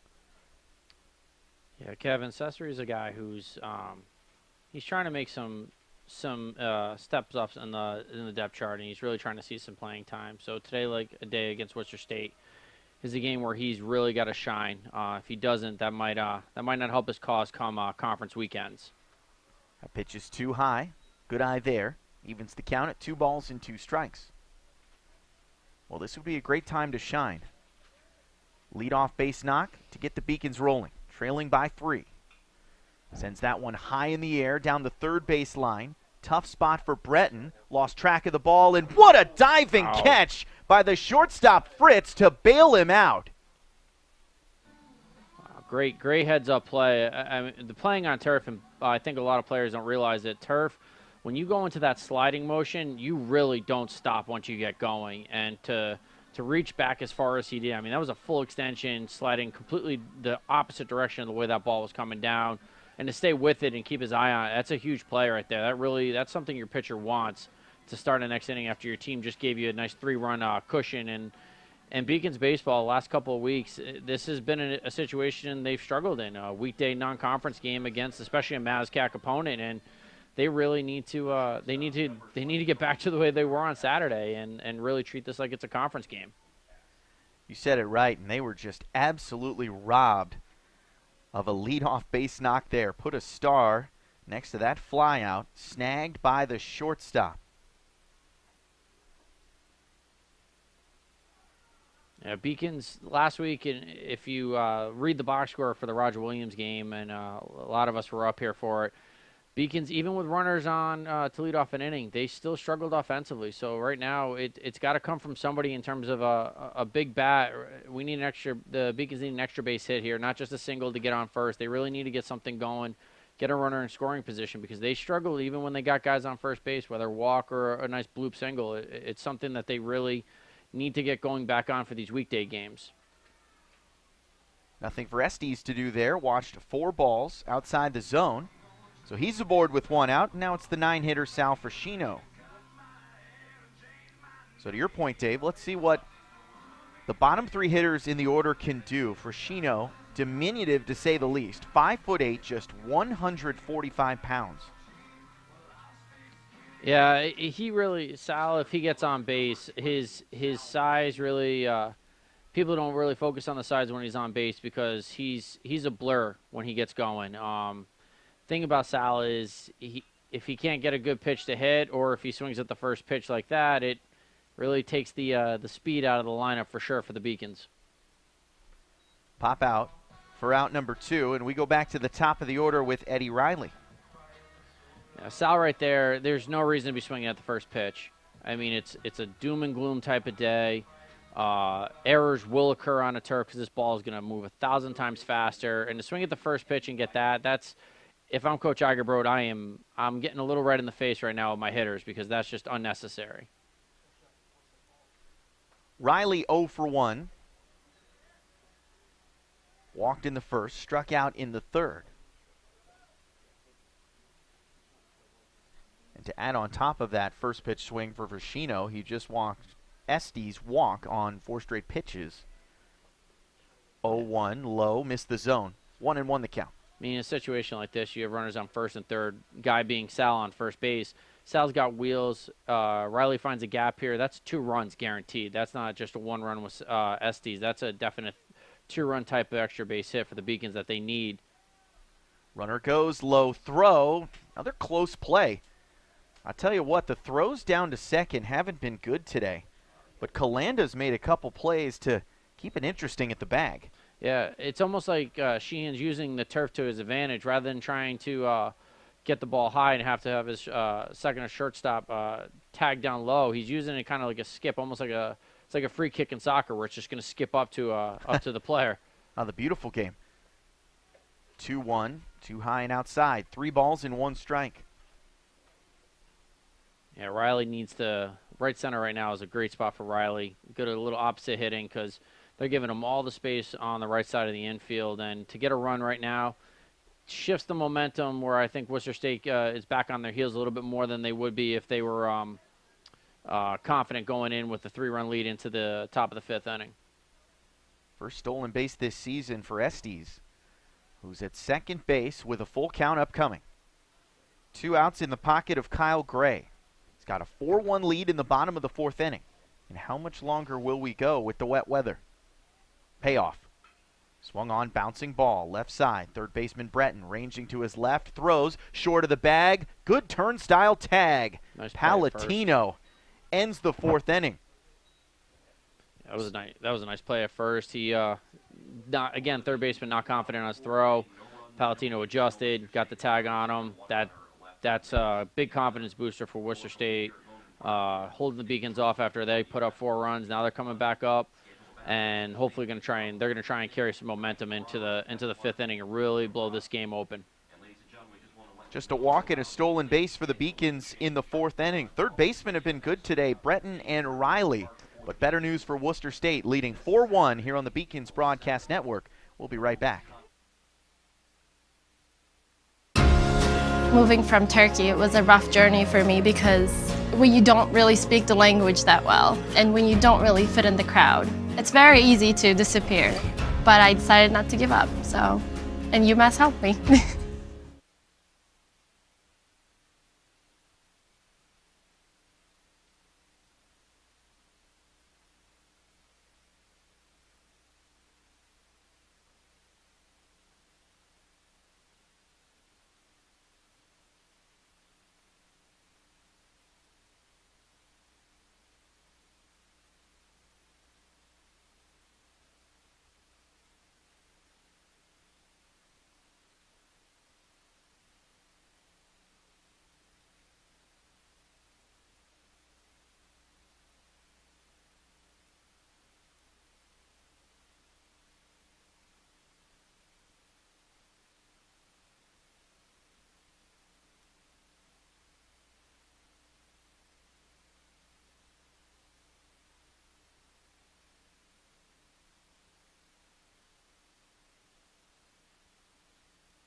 New pitcher into the ball game here. Ben Gottesman replaces the starter, Joey Rogers. Swinging away at the first pitch. Ferreira lofts that one, left side of the diamond. Fighting the rain and making the catch there, Estes for out number 1. So, 4-1 deficit here for UMass Boston. And we'll get to know Ben Gottesman, who comes in with a 3-run deficit for the Beacons. Yeah, Ben's a guy who's really emerged this year. Gave the Beacons a great relief showing last week in a win that the UMass desperately needed. He's just going to come right at every pitch, at every hitter. He's got a great breaking ball. Really likes to fool guys. Moves at his pace. He doesn't give hitters a chance to breathe. 0-1 pitch rolled over to short. Good extension again by Fowler at first. Go gadget leg. That long hair hanging out the back of his uniform. Looks like he's got the hoodie on underneath too. Yeah, Fowler does Fowler. He has his own style 110%. I mean, he is as the guys call him, they call him Red. I mean, he's a guy who'll put his sunglasses on in the middle of a rainstorm. 2 up, 2 down here. Good relief outing thus far for Gottesman. First pitch, maybe a little low. 1-0 to Dombrowski. Had an RBI single last time up. Final line for Joey Rogers today. Swung on and missed there. Got through the 4th inning, but barely. 6 hits, 4 runs, 3 of them earned, 2 walks, 5 Ks. Gave up just 1 extra base hit. It was those drops in the bucket. Little infield singles, a couple passed balls charged to McCormick. And that really cost him in that 4-run top of the 4th, where Worcester State did all of its damage. Yeah, it's the 5 Ks is more. That's a Joey Rogers type of appearance. When you're pitching in weather like this and you can't really feel your hands come the 3rd or 4th inning, you're kind of throwing blind. And so I think Rogers shouldn't be worried about this outing at all. He'll be back on the mound middle of next week, and it'll just be an average day for him. Gottesman off to a great start. 3 up, 3 down with a K. We go bottom of the 5th. 4-1 the score. Worcester State looking for the upset here on the Beacons Broadcast Network. The University of Massachusetts Boston, with its scenic oceanfront campus, easily accessible to downtown Boston, is recognized as a model of excellence for urban public universities. 16 NCAA Division III sports are part of the more than 100 student organizations that create an engaging campus life in America's biggest and best college town. UMass Boston, Boston's urban public research university, for the 21st century.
Leading off for the Beacons in the bottom of the 5th inning with a catcher. 2-3-4 due up for UMass Boston here in the bottom of the 5th inning. Ryan McCormick, the catcher, digging in from the left-hand box. And he'll face Kyle Gray, first-time starter for Worcester State, who continues on into the 5th. First pitch missed low and away. Control's been a bit of an issue for Gray today. He's walked 4 Beacons, but he's worked well around those walks. One of them to lead off the ball game. Yeah, he's had some great help defensively as well, too. Ground ball, hard hit. Shortstop Fritz throws over to first, and the coach's son makes a good play, 6-3 for out number 1. Yeah, on that play, again, it's a solid hit. I mean, Worcester State lined up correctly, and it's unfortunate as a team that is prone to hitting balls as hard as they can. Unless you get that blooper into the outfield, which usually finds the gap here at Monin, a lot of stuff is hit right at the infielders, which it gets aggravating quick for the Beacons. Dave Murphy had a single in the 3rd. Looks at a first pitch, low but in the zone, called a strike. Murphy, the second baseman, batting in the 3-hole. Out of the windup, Gray throws. Swung on, bounced through the hole on the left side, and that's a base hit. 2 for 3 day for Dave Murphy, and now could this be the rally that the Beacons need with the cleanup man, Chris Fowler? Yeah, that's a good hit for Murphy. He's been struggling, and Coach Egerbrodt was talking to him at length in the beginning of the game, just telling him to calm down. I mean, there's a lot of baseball to play, and because UMass Boston has Monin Park, those games are guaranteed. Unlike a lot of schools in New England right now, and there's nothing to worry about, especially when you have Fowler right behind you. This is a 1-2 punch that's really going to take New England by storm, I think, later on once the weather gets a little bit warmer. Just a gorgeous facility, and when most other games would have been washed away at this point, we continue on, and it's good news, as you said, for the Beacons. Red is ready from the left side. Watches 2 pitches outside. 2-0 the count. Yeah, they have to, like most pitchers in New England, they do a very good job of dancing around Fowler because he has the ability he can go opposite over the monster, or he can pull it and go over 380. So pitchers have shown a lot of respect to Chris this year. And when they don't show respect to Chris, you get what he did on Saturday against Eastern Connecticut, where it was like hitting a ball off a tee for him. And so if Worcester State wants to keep this lead intact, they're really going to have to be careful on their pitch and where he plays his stuff, because Chris could easily make this a 1-run game on one swing of the bat. 8 RBIs during those 2 games on Saturday. Got a 2-2 count here to work with. Leader in extra base hits, runs scored, and RBIs. 2-2. Reaches out, gets a piece. And we'll come right back here for another 2-2. Yeah, Chris he's hungry right now. He's looking for something he really wants to put in play. Doesn't want to walk. This is a guy who set the program record for most consecutive games with a hit. So he comes up to a bat really looking to make something happen. Always looking for the extra base hit, especially because he knows that's going to really make the difference long term. High fly ball to the left fielder. Ferreira looking up off the top of the wall. Around comes Murphy. He stops at third. It's a double off the monster in left for Chris Fowler, his second base hit of the day.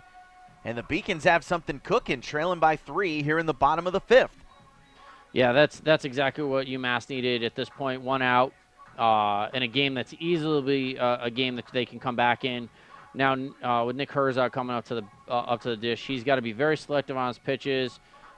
Get something out of the infield. That's a 2-run type situation, and UMass Boston has a whole new set of lives ahead of them. Herzog has the lone RBI today, and we'll get a conference at the mound with the freshman Kyle Gray, who's been good today, but maybe in some trouble here in the 5th inning. And as we mentioned, once the game goes 5 complete innings, it is an official ball game, so it's at the umpire's discretion when they may want to call it with the rain that continues to fall. Yeah, I think, it is cold. It is miserable. These are more soccer conditions. I know I keep making a soccer reference, but this is a turf facility in New England, and I would be very, very hesitant to see an umpire call a game that it's a 3-run game. Be different if it was a blowout on one end or the other. Then you're kind of like, all right, there's no point in sticking around. But this is a game that I think if umpires say, okay, we're done, they may get some pushback from UMass Boston or Worcester State, depending on how this inning plays out. So, I mean, dugouts were created for a reason. Hang out in the dugout. We got a nice heated press box. We don't have to go anywhere. Plus, we're already, 2 hours ahead of schedule? Yeah. With the pushed up first pitch? Yeah, that hour made a huge difference because here we are. We sit in the 5th, and again, everybody that's here is just drenched in cold, but if we had pushed this game, if we kept this game at 3 o'clock, we'd all probably be sitting home right now watching baseball on TV as being here, and for my student workers, making a few extra bucks now. 1 out, runners at second and third. Tying run at the plate here, bottom of the 5th. That fastball too low and away. 2 balls and no strikes. Herzog flew a sacrifice into center field for his 14th RBI of the year. That was in the 3rd inning. UMass Boston took a 1-0 lead. Worcester State hit back with 4 in the 4th. Yeah, Nick, same approach that Nick had with the sac fly. Be patient with it, stay back on it. If something's there, turn on it. But don't give away outs in this situation. There's no reason to rush.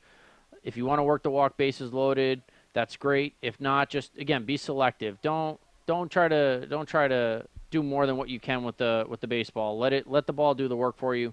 And this ball is going to skip, especially if you put it on the ground in those gaps, and that's going to make things very difficult for the outfielders because they're going to have to run a long way in to get that ball if it just breaks through the infield.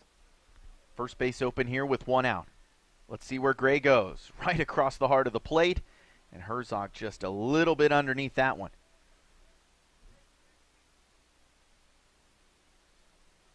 No, again, great approach, just keeping his eye on it. That ball looked like, and the way the strike zone's been, it's been more the outside corner it's been called today. So anything that's even come near it, Nick's now put 2 foul balls back-to-back on it. So it's same mentality. Dangerous grounder, left side of the infield. Run will score. No throw. 4-2 after Nick Herzog rolls a ball deep to the left side. He'll get credit for the RBI single. And the Beacons continue on here with runners at first and third and 1 out, trailing just by 2 now.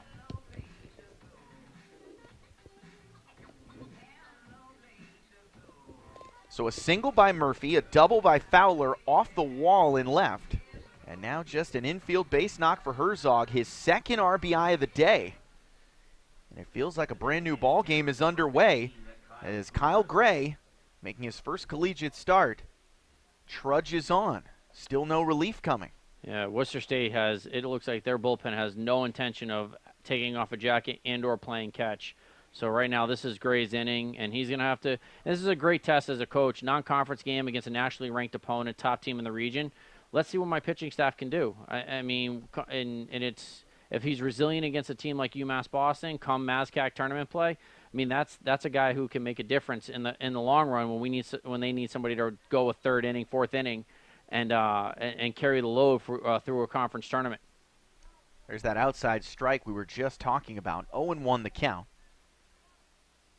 1 out with runners on the corners. 1 in the third, 1 in the fifth for the Beacons. Boudrias awaits. Takes well away. 1-1 the count. Yeah, if I'm Kyle right now, I'm looking at doing the same exact thing, Nick, the textbook, just be patient, stay back on it. Another guy who's really trying to get he's battling some injuries right now, so he's trying to get back into the rhythm of putting the ball in play, finding the gap. So guys at third, be patient with it, pull it, or go opposite field with it. Runner goes down to second, not in time. And why not test the arm of Sheehan behind the dish, because he has been low and late on all of his throws down to second. In fact, between innings, we saw him look up to the sky. He threw a ball that barely reached the dirt at the front of the pitcher's mound. One of the worst throwdowns to second you'll see. A lot of that having to do with a wet ball on a cold day, but he's hearing demons in his head right now, shaking it. Yeah, he is. I mean, once or twice, okay, but it is every throw is a 1 or 2 hopper, and I don't know. And he keeps shaking his head in disgust. So my thought process behind it is, well, adjust, or you're just gonna have to figure it out. I mean, there is no excuse for every throw coming down. Even the warm-up throws in between innings, he's still skipping into second base, and it's just. He's got to get the throw up, because there's been a couple situations where the Beacons have been late sliding into second base that easily could have been outs, and UMass is breathing a sigh of relief right now because he just, again, is just skip everything into the bag. That broke up the double play as Boudrias out in front of that one a bit. 2-2 the count remains, and I accidentally hit Siri while we were talking about demons, and the results are hilarious. Apparently a demon possessed an artificial intelligence computer, according to one source. So perhaps we'll read that between innings, get some more details. Sounds like something pretty juicy. 2-2, ripped into center field. That's a base hit. Here comes a run. Booking it around from second is Herzog. He scores, and this game is tied. A 2-run single for Kyle Boudrias. The DH delivers. Yeah, again, textbook, just was patient. Found a great ball that was just hanging there, and he just went nice opposite field, found the gap in left center, scored 2 runs. Tie ball game. Now, this is where UMass Boston, again, we keep talking about the threat of potentially calling the game due to rain. I think we still have a couple more innings left in it personally, but this is where the Beacons have to take advantage full force, because you really want to take the wind out of Worcester State sails. And what a shame for Kyle Gray. He had been so good through 4 innings, and maybe the Lancers left him out there just a little bit too long. 3 runs across for the Beacons in the bottom of the 5th, and we're back to square one. 4-4 the score. New pitcher entering the ball game now. We'll introduce you to him when we come back on the Beacons Broadcast Network.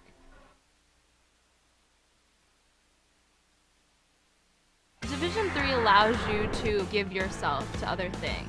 Having that free time allows me to pursue the things that I want to pursue. Division III athletics affords students the opportunity to, engage in the other interests in their campus and in their lives outside of that sport. It allows you to just be able to do everything you want to do. I wouldn't change it for the world.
New pitcher into the ball game for Worcester State, Ryan Balinskis. He replaces the freshman starter Kyle Gray, who went 4 1/3 in his first collegiate start, but leaves in line for the no decision and perhaps even worse depending on how the rest of this inning goes.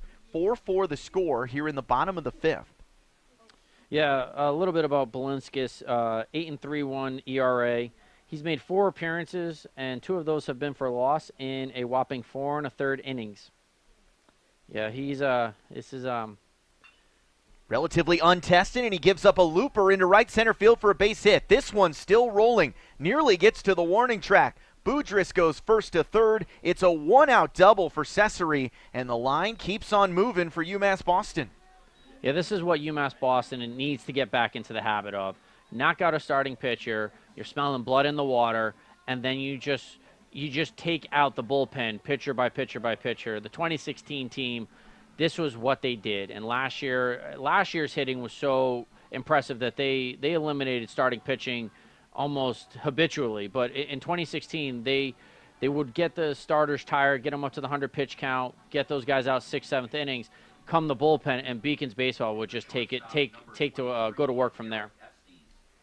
So with runners at second and third and 1 out, UMass Boston can take its first lead since the 3rd inning. Vestes can lift this ball somewhere in the air, and that one slipped out of the hand of Balinskis. Yeah, Balinskis, he's been sitting on the bullpen all afternoon, so he's got to be cold. That arm, I'm pretty sure he's, as you guys are referring to, as a Gabe Kapler right now. He just came in cold, and he's just the Worcester State needs him to try and prevent as many runs as he can, but with a leadoff double, that's kind of a blow right to the punch to the gut a little bit in terms of confidence. It's not a good sign for the Phillies when their first-time manager is already a verb 1 week into the season. How about those Fightins? Seth Orensky must be thrilled. And in case you haven't heard about it, he'll tell you about it. He's still in the afterglow of that Philadelphia Eagles Super Bowl. And Villanova, congrats to the Wildcats and Jay Wright, suited and booted for another national championship. Yeah, there's been a lot of Seth going on in the office right now about championship teams. Yep. 3-0 on the way. Getting me over pitch, called a strike. Balinskis really needed that. And I would say I mean, he's got so much swagger right now, he just left the broadcast. Yeah, I mean. He said, Dave, hop in. Yeah, I'm good. I'm going to go eat my chips, and that's my afternoon. Hey, when you're City of Champions, yeah. He comes and goes as he pleases. 3-1. Yes, there's some dispute about the City of Champions logo, but we'll give it to him. Yes. Remember it was years ago, there's like a 12-year-old at one of the Boston championship parades. He had a banner that said, "I'm 12 and I've been to 12 championship parades." Yeah. And I thought, I hate that kid. Yeah, well, yeah, I can understand that. I hate to say I hate a child, but yeah, well, he's a spoiled little brat. Okay, so the bases are loaded here.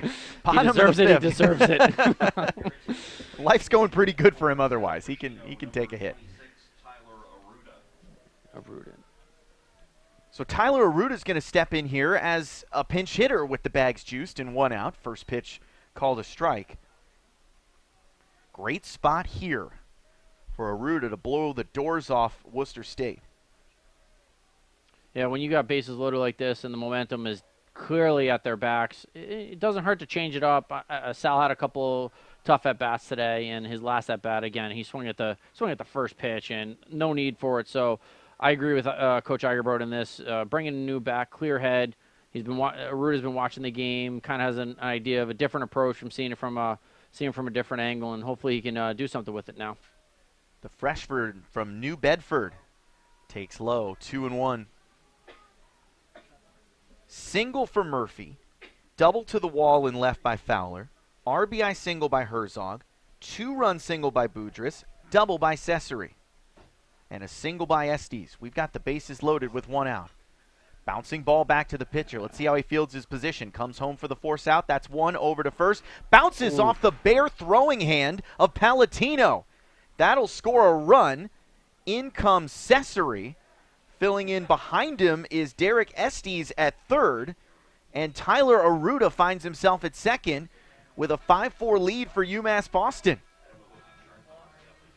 Yeah, that's a that's a tough break for Worcester State. They got UMass Boston to do exactly what they wanted them to do. Keep the ball in the infield, hopefully turn double play, and unfortunately the woes for Worcester State's Sheehan, they just continue. I mean, the guy can't find second base on a throw down, and now he just almost pretty sure he plunked Aruda in the back on that throw, and so he just literally cannot catch a break whenever he's trying to throw the ball out of his hand.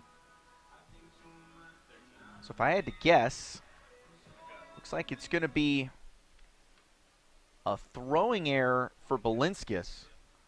That allowed the runner to score. Or throwing errors on Sheehan. Balinskis got the play at home, and then Sheehan went to first. My mistake. Yep. So a fielder's choice error. Not the prettiest way to bring in a run, but it counts all the same. So with 2 outs and runners at second and third, we're back at the top of the order now. Eddie Riley has been aboard once today, drew a walk to begin the ball game. Yeah, Wanderson Pinales actually checked in at second base, so he's pinch running. Again, one of the fastest newcomers on this year's team, so Coach Eigerbrod is not taking his foot off the gas at all. He's putting some speed on the bases and really wants to make this game a one-sided decision in favor of the Beacons. 2-1 now. Balinskis missed downstairs. 3-1 the count. And back to Sheehan behind the dish. He is just having a heck of a time today. He can't wait for some dry, warm days ahead. That's ball 4. Bases are loaded again. And Ryan McCormick is back at the dish for the second time this inning. 10th Beacon coming to the plate right now. Yeah, this is a situation Ryan really needs to step up to. He's had some great at-bats this year. He's really having a career year for the Beacons. But this is a game and a situation that Ryan really needs to capitalize on. Just push this game further and further out of reach. I mean, you still got plenty of innings to play, barring any torrential downpour. But Ryan really needs to give the Beacons this push. 1-0. McCormick watches a strike. Good breaking ball. McCormick grounded out 6-3 to begin this top of the 5th. And then the Beacons got cooking. 5-4 they lead. Couple 4-run innings in this ball game. Looks like he went too far. Strike 2. 4 runs for Worcester State in the 4th. 4 runs for UMass Boston in the 5th. Ryan needs to just be patient. Wait on it. Just wait on it. 1-2. Off speed, grounded. Left side, long run, and another flub. Palatino slid on the wet turf. 1 run scores. Here comes another. 7-4 now the lead for UMass Boston. E3 will be the call. 3rd error today for Worcester State.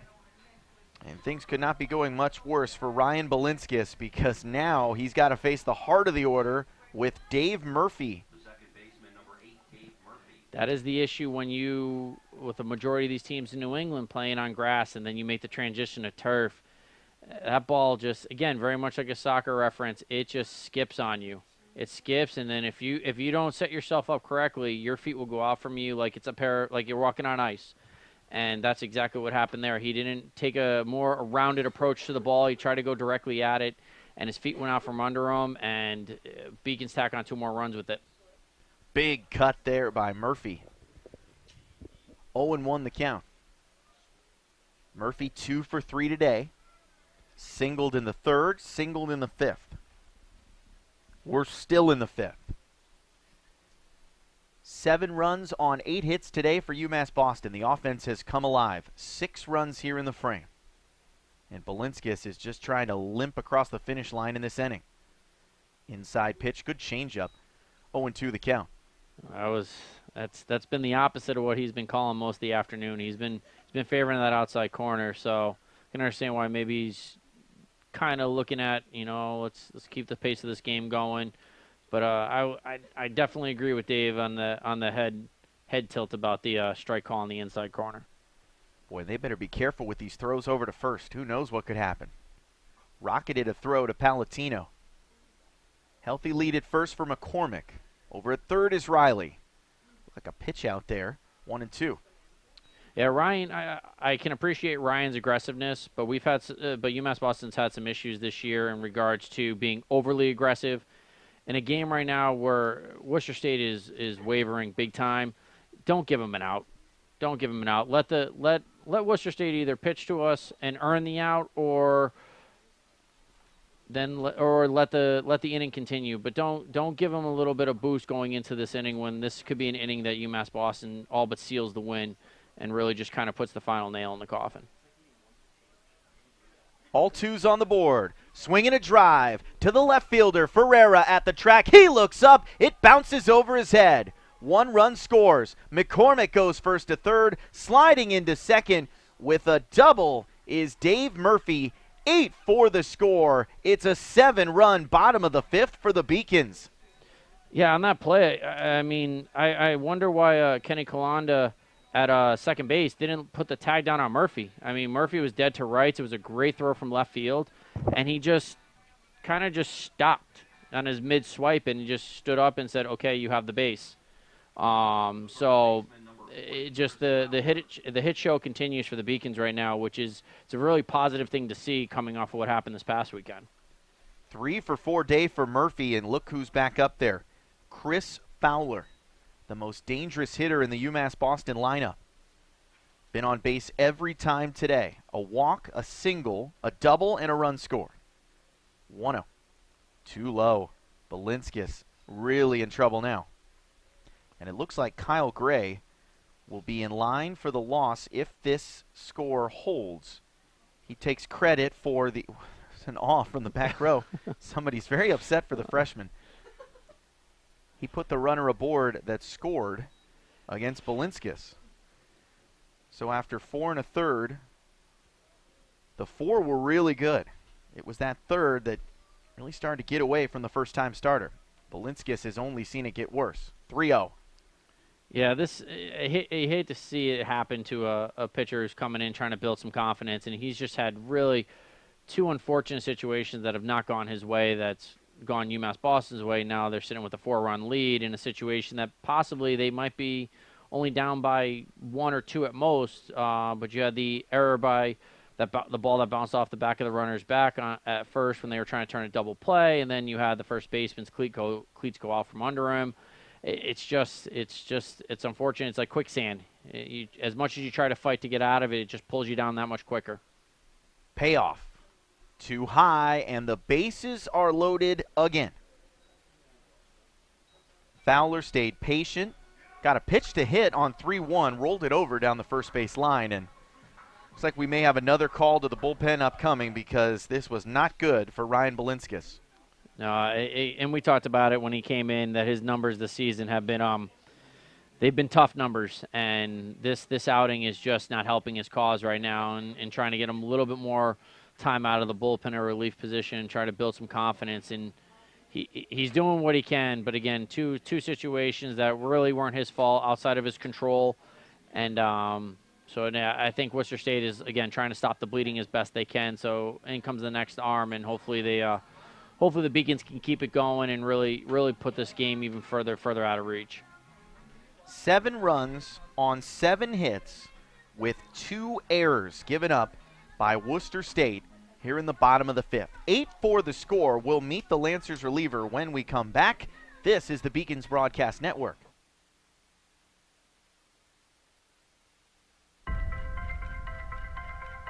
I'm a Division III student athlete, and I know how powerful words can be.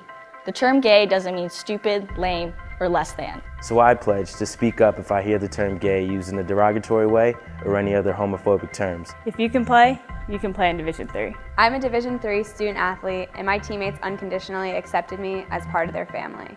So now I pledge to do the same for others. If you can play in Division III.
UMass Boston 8, Worcester State 4. Beacon still batting here in the bottom of the 5th inning. And these 7 8-run innings are becoming commonplace in the last week for a UMass Boston team that looked a little sleepy offensively when they got back from Florida. Not anymore. 8 runs on 9 hits overall, and now they'll face Owen Gibbons, the second man out of the pen, and he's got some lip lettuce going. Yes, he does. And with that lip lettuce, he another guy who's only seen 4 innings of work, has a 6.75 ERA, 2 appearances, has given up 3 earned runs on just 2 hits, and just has 3 Ks. So again, another pitcher. I think they're just trying to get some work in for the bullpen. Dangerous ground ball down to third, glove there by Breton, and he got to the bag in time for the out. It was close. It wasn't a great slide from Murphy. His foot got too high up in the air, but we're just nitpicking now because that was a tremendous inning for UMass Boston. 7 runs on 6 hits with a bunch of errors. We go to the 6th inning, 8-4 the score in favor of the Beacons here on the Beacons Broadcast Network.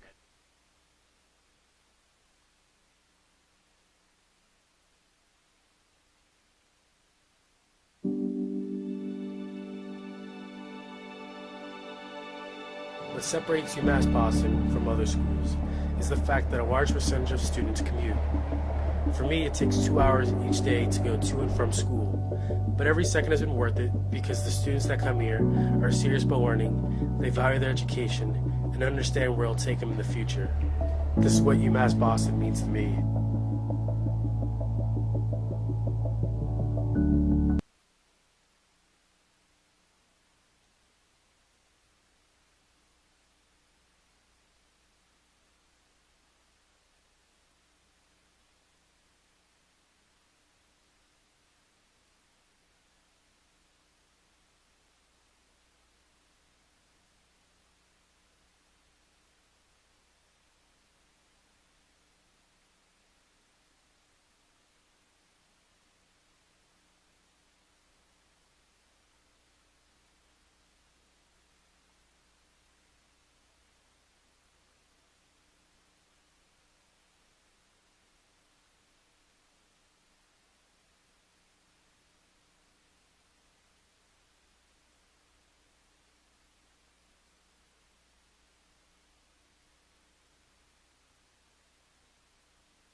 Hey.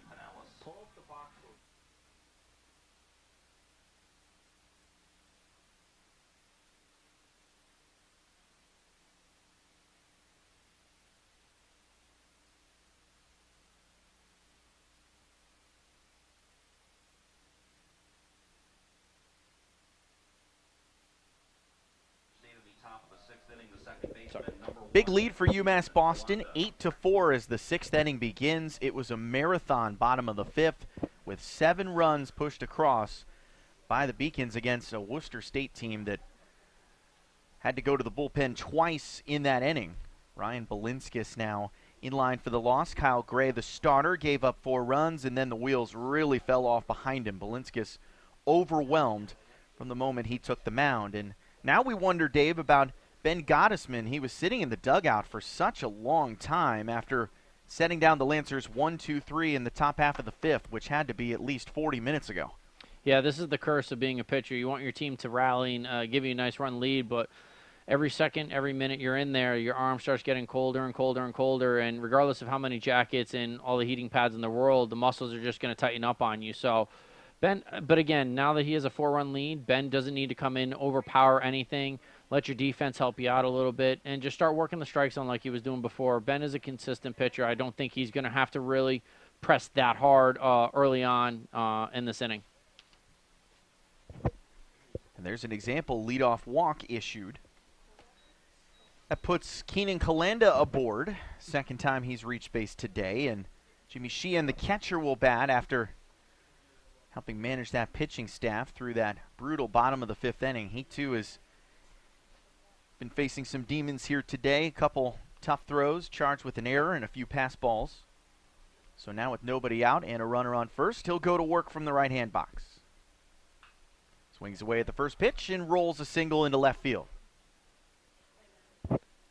Might as well go up there and take your hacks, trailing 8-4, and we don't know when the end of this game may arrive. The rain continues to fall, and it's up to the umpires to decide when we might be done due to weather. This is an official game after 5 complete innings. Yeah, you just hit the nail on the head with that one. I mean, you can't sit back even with a 4-run deficit with still a lot of baseball left to play. And the way UMass Boston was swinging the bat in the bottom of that inning, there's no guarantee that they're not going to continue to do that over the next 3 innings. So Worcester State's going to have to really come out aggressively, try to chip away at this deficit. But if they don't take advantage of the situation, they very well could end up being in the top of the 9th inning if we play all this way through and not have way too much of a gap for them to try and close. William Roberge, the center fielder, batting 8th, wearing number 33 on that blue and gold Worcester State uniform. 0-1, shows bunt, pulls it back in time. No doubt that UMass Boston jumped on its opportunities in the 5th. They sent 14 batters to the plate. Also benefited from 2 walks and 2 errors. Yeah, that's what's going to make UMass Boston successful in the month of April is taking advantage of situations like that. You have a pitcher that's faltering, and you got to keep hitting it, and then the runs will come, and then that just takes an entire team out of a contest. You can see that with teams like Worcester State, 4-14 overall. They start to hang their heads. That belief sucked out of them pretty quickly against a top 5 team from UMass Boston. 8-4 the Beacons lead here, but Lancers have a couple ducks on the pond. That pitch is low, 2-2 the count. Yeah, Ben needs to start going back to the outside corner. That's been the pitcher's sweet spot today. Umpire's been giving it to him pretty significantly, and they just need to keep working that area, and I think that's really going to throw off the Worcester State hitters.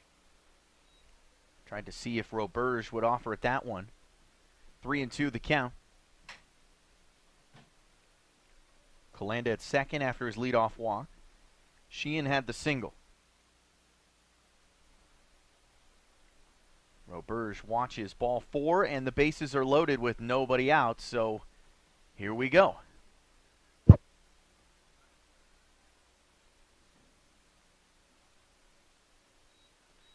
It doesn't look like anybody's really making a motion to get going in the Beacons bullpen.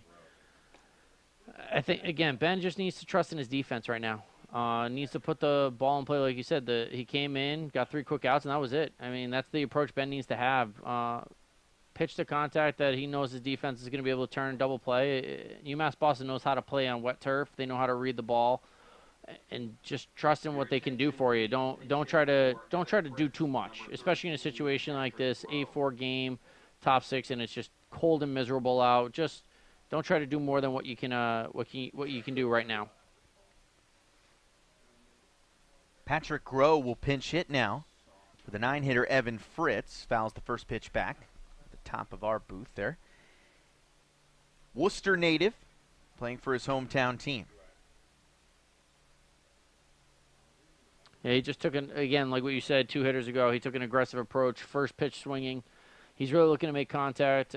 And on Friday, I mean, with Roger Williams, they had the same approach. They came up aggressively with bases loaded and put the ball out of the park. So one swing of this, and we have a completely different contest and just another momentum swing. And right now, Worcester State is looking to build off of that. Just regardless of giving up 7 runs, it's still just a 4-run deficit on the big scoreboard. So if they can close the gap, then this contest shifts again in favor of the Lancers. Fouls another one back. Took a big rip at that. 1-2 now. 4 runs for Worcester State in the 4th, 7 runs for UMass Boston in the 5th.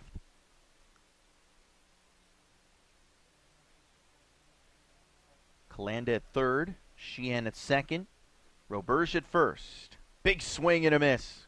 Good off-speed pitch there from Ben Gottesman, and he got the pinch hitter to chase for 1 away. That's a great pitch by Ben. Really kept him off balance that entire at bat. Pinch hitter coming in. It's his first exposure really to the cold with a bat in your hand. You really don't know how to take on a pitcher who's with the rain in your face. The ball's doing a couple of extra things on your eyes, and so Ben just kept him completely off balance that entire at bat, and that's a good first out to get. Now the Beacons are looking to turn 2 and get out of the inning. Tried to pound a fastball inside. Long run for Herzog toward the corner. He'll watch it drop on the warning track. 1 run scores. Here comes a second. Third man around, and the Lancers are going to score 3 here on a triple by the leadoff man, Ben Palatino. He's been a terror today, and once again, here come the Lancers, 8-7. Yeah, Ben just hung that there. It was he was going for the same breaking ball that he just got the last strikeout on, and it didn't do anything but just say, hit me.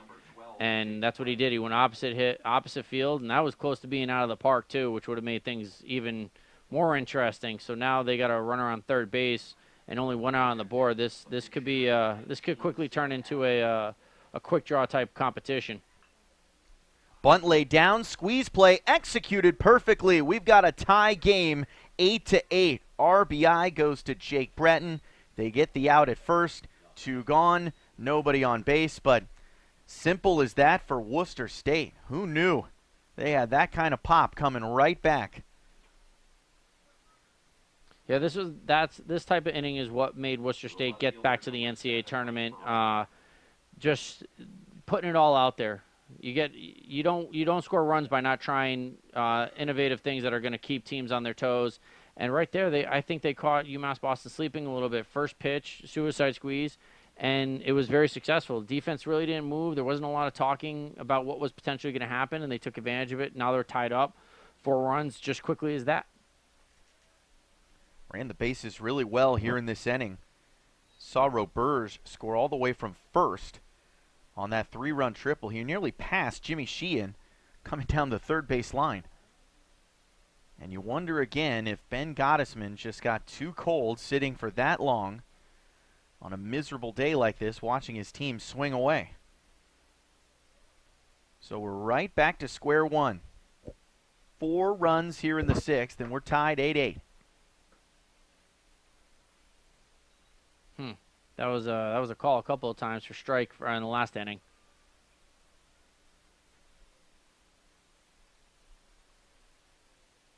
Two-1. Thrown all the way to the backstop. Nobody on base, though. Yeah, Ben's upset with him on that one. He knew he overthrew it. Again, trying to push the ball too hard. Just find your spot. Ryan's lining up well behind the plate for him. Ryan's done a good job of framing the pitches today, so just keep with that type of partnership back there. 2-out walk puts Ferrara aboard. And now Kevin Larkin, cleanup man, will step to the plate. He's 1 for 3 today with a run scored. I want to go back to that suicide squeeze by Jake Breton. That was a really smart call by the doctor in the dugout, because Breton had been pretty bad at the plate today. 0 for 3, a couple strikeouts, and they said, you know what, let's change up the look a little bit here. Yeah, I mean, first pitch too. I mean, how many times do you see a player who's not a great day come up and coach says, all right, put a bunt down. Puts it down first pitch. He didn't miss a beat. It was a great, put it right down the first base line, just far enough out of everybody's reach that there was no play at home. Had to go to first base. And those are the type of plays, especially for a team like Worcester State, who even has, despite having just 4 wins, come into the stretch of the month of April and come tournament play. That's the stuff that gets you in, that keeps you in the winner's bracket, and you're not playing an elimination game after day 1 of the conference tournament. Dr. Dirk Baker, the head coach in his 23rd year for Worcester State.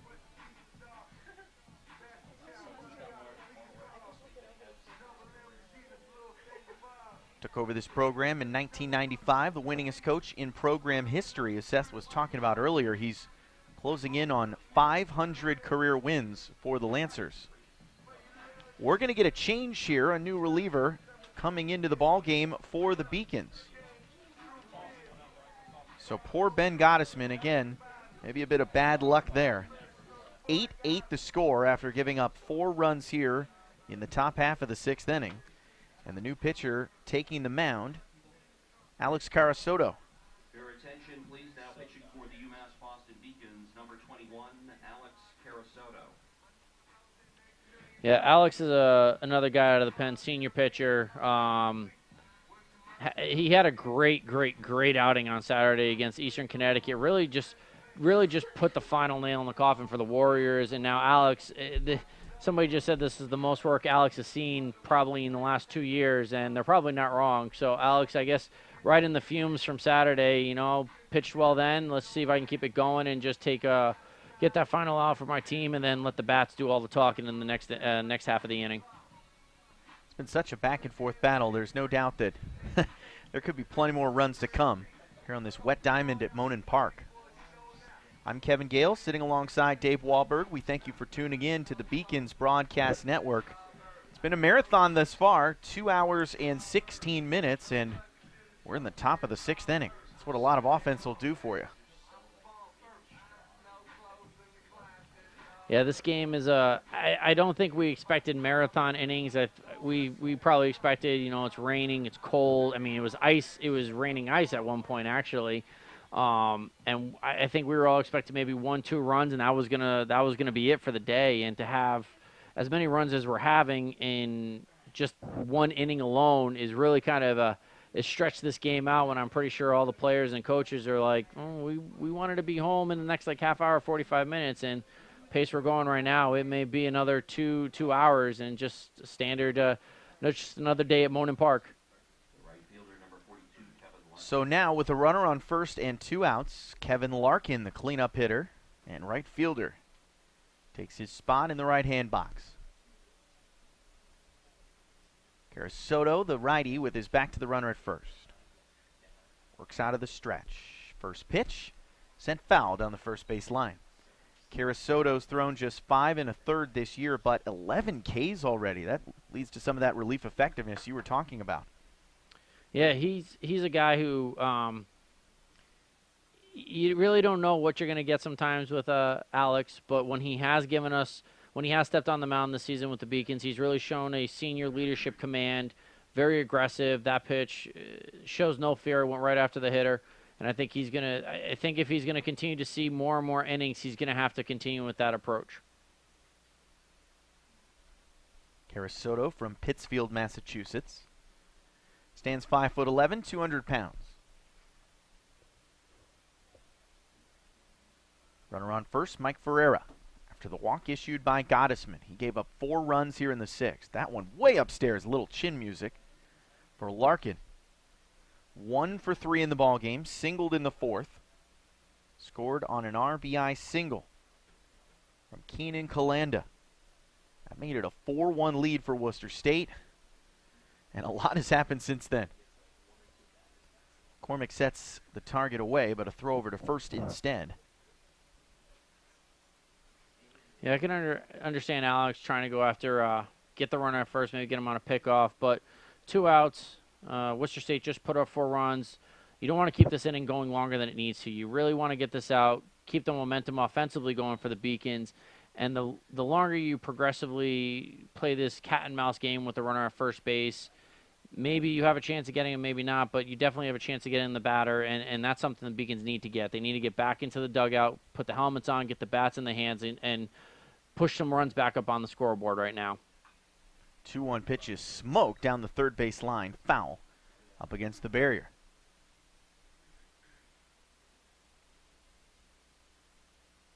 Who can be that steady hand out of the pen today on either side? They can even feel their hands out of the bullpen. Yeah. Cold, wet day here in Boston.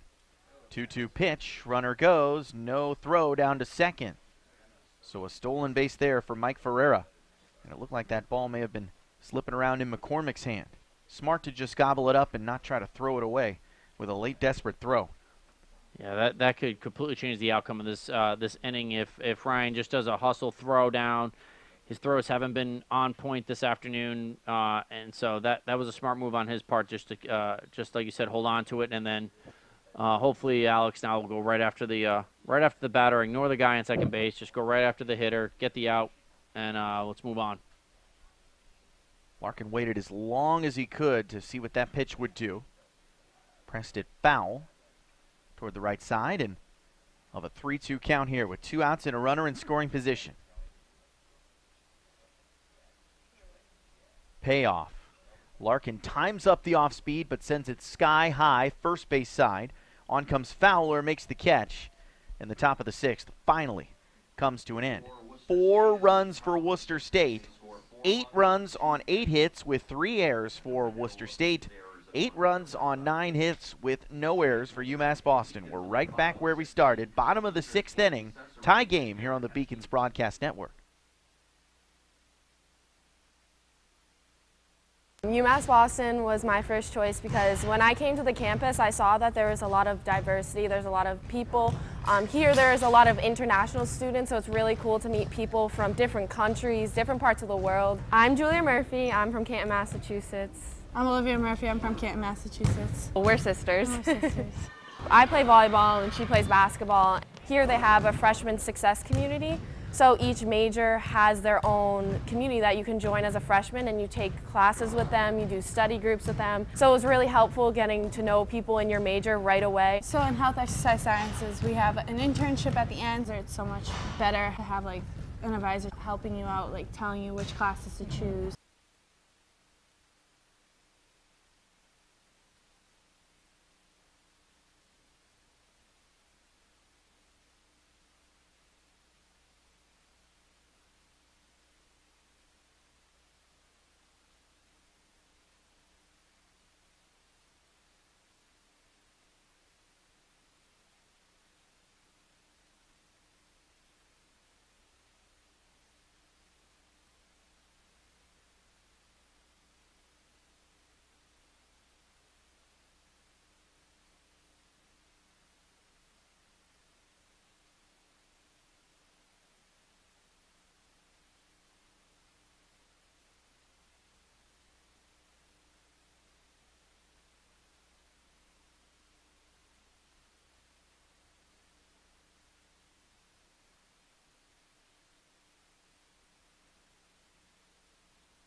Worcester State reliever Owen Gibbons now pitching in a tie game. 8-8 the score, bottom of the 6th inning. Lancers just hit back with 4 runs in the top half of the inning after UMass Boston took the lead with 7 runs in the bottom of the 5th. What a day it's been, and we've got some defensive changes for the Lancers. First pitch lifted high in the air to right field. Larkin coming over makes the catch. I don't understand. Here you are. You're okay. They just tied it up. First pitch hitting, and you will. I am a product of my father when it comes to baseball hitting. You do not swing at the first pitch. You want to work the count, unless literally the coach is telling you if you don't swing at it, you're benched forever. And what about in this modern age of the game where they say more pitchers are pounding the strike zone for first pitch strikes because they say you have to get ahead in the count? I would say when it's cold and raining like this and the pitcher can't feel his hand, yeah. What's the point of rushing it? Wait 3 pitches and see what happens. And I mean that was a nice little easy check hit and landed. Right fielder didn't even have to move. And to your point, Cesare stood up there for 2 pitches, got hit, and finds himself at first base. You got to know your pitchers as a hitter. You got to understand. You got to read like we are, reading the statistics. And Coach Eyerbroat is a teacher of the game. He puts all these statistics up. And as a hitter, you got to know who you're facing. You have 2 pitchers back to back, no more than 5 innings, no more than 10 innings between the 2 of them. Why are you giving them confidence? Let them work the strike zone. You know they're not going to have the control that a starter is going to have, and they're gonna pitch to you. Don't hit to them. Let them pitch to you.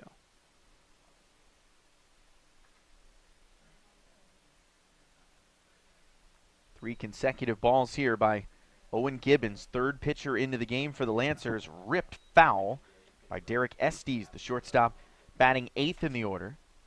He's got Pinellas waiting behind him on deck. And Luke Pilot now the pinch runner for Anthony Cesare. So a lot of changes here on a cold, wet afternoon. Trying to keep some guys fresh and get some of those drier players into the game. You don't want to work too hard on a midweek non-conference game, especially with your pitching staff. And that may have been one of the considerations with the first-time starter Jake Gray throwing 105 pitches as Pilot gets involved right away and moves up to second on the pass ball. Yeah, it is just, you know, you kind of feel for a catcher after one point, and we've seen McCormick have a couple of days like this, but Sheehan just, he is asking the baseball gods, give me something to work with today, please. And so Pilot takes full advantage of the fact. Again, reading the catcher. Catcher is just, he's struggling to throw the ball, he's struggling to hold on to the ball, the way the ball is skipping off the turf right now. So that's a great aggressive approach by Pilot right out of the gate. Move up to third base, and then the Beacons are in real business. Allen now playing at third, Bigelow at short as part of some of those changes for the Lancers. Rain starting to pick up again here at Monin Park. Obviously the field in great shape, all turf around the diamond except for that pitcher's mound, which they've been caring for between innings. Some of that quick dry powder. Got to keep that landing spot nice and dry for the pitcher so they don't lose the footing and spin an ankle. Called strike there. That'll make the count full, 3-2. Yeah, Estes really, you want the walk. You want to put runners on first and second. You're not worried about a double play.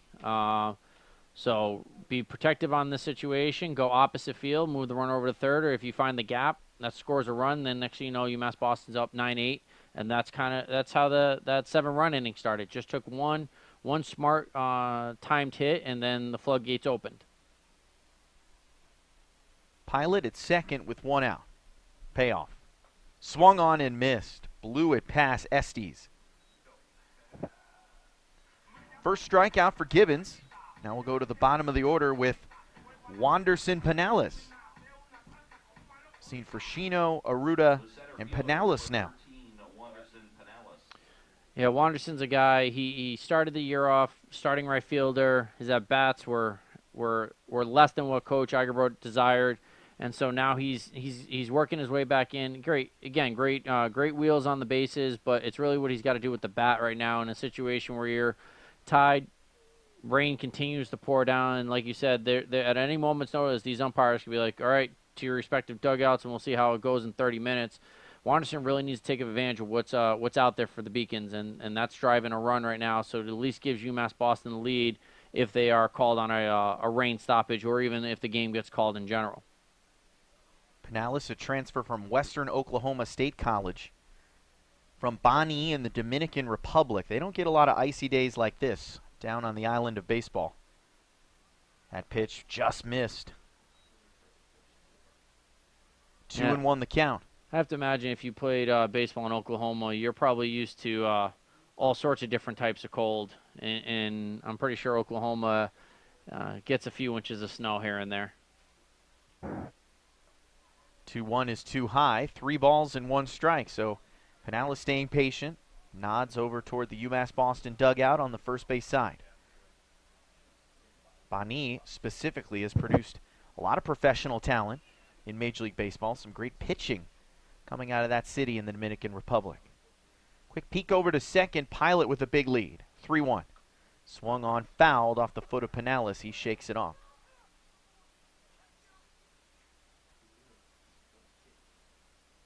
It's the most excitable call we've seen from Ryan DeMare all day. One of the more passionless umpires I've seen on balls and strikes, but he got his money's worth on that ground ball off the foot. Yeah. Man, a few words to say the least, and man, a few strike calls.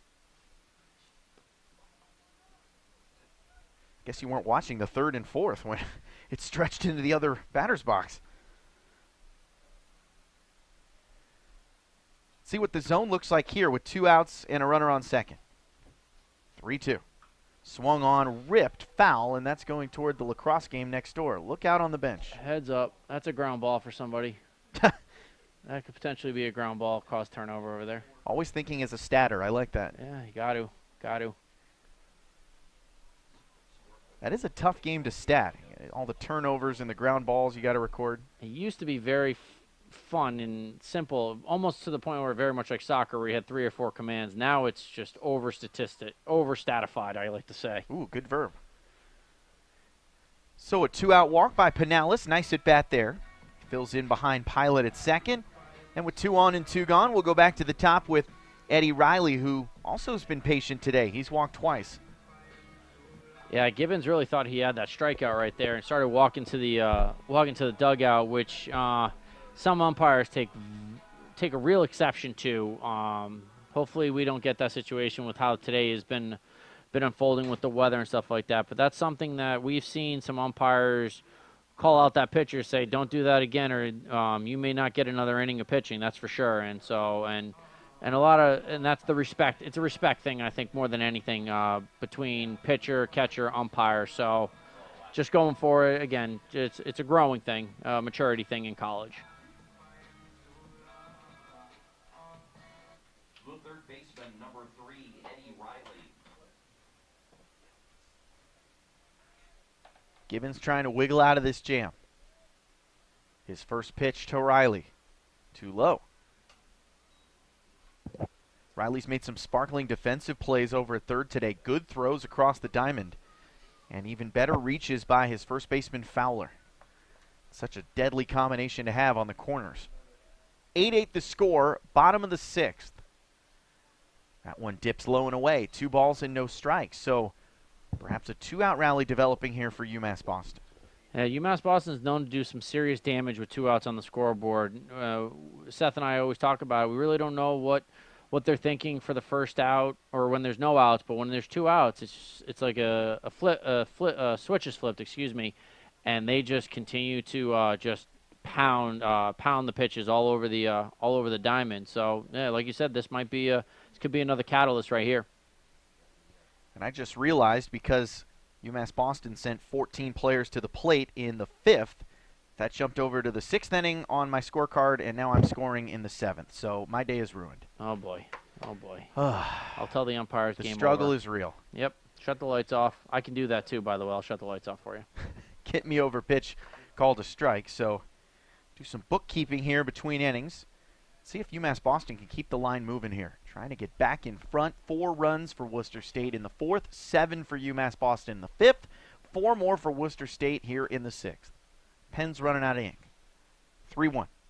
Swung on, drilled to left field. That's going to drop for a base hit. Send him home. Here comes Luke Pilot. He's got the speed. Throw is cut off, thrown home late, and the Beacons are back in front. 9-8. That was a great send by third base coach Bobby Barrett. Knew what he was dealing with on the bases.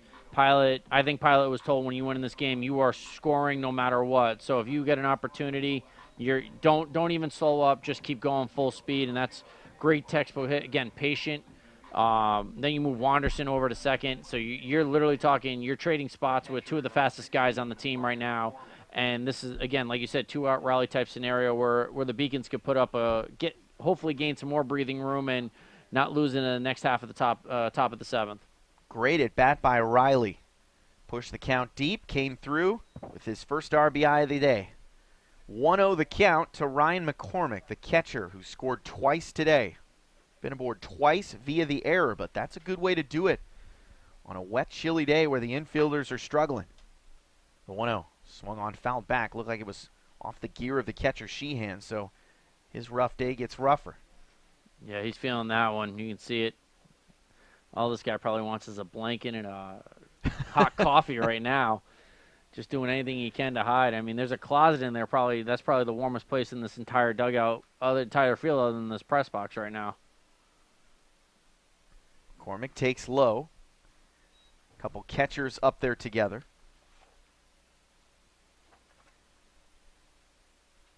Seen a revolving door of pitchers in this one. 9-8 the score. 17 runs, 18 hits combined. And that's well away. 3-1 now. Yeah, I don't think that either head coach really wanted to dip into their bullpen as much as they are. I know when Joey Rogers is on the hill, Coach Igerbro's hoping that he's going to go 5 to 7 innings guaranteed, and that one inning, that 4-run inning, just really that doomed Rogers right there. That'll send the count full 3-2. Another souvenir over at the lacrosse game. Goalie should have made that save. He was right there.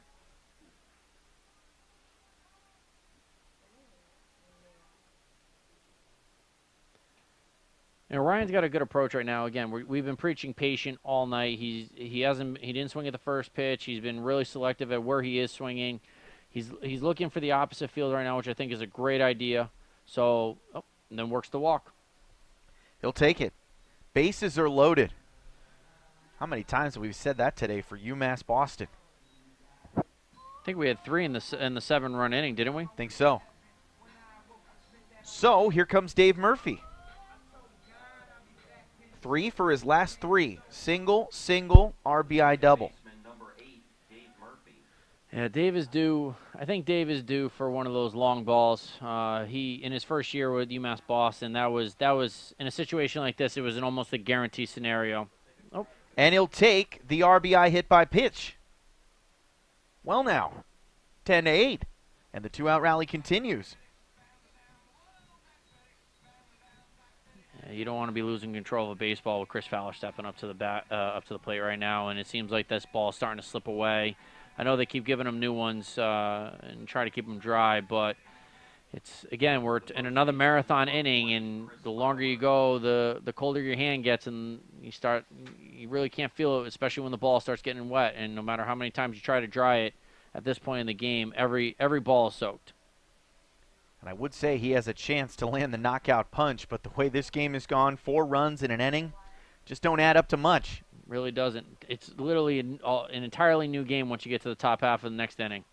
Ooh, and that nearly got to the backstop for an 11th run.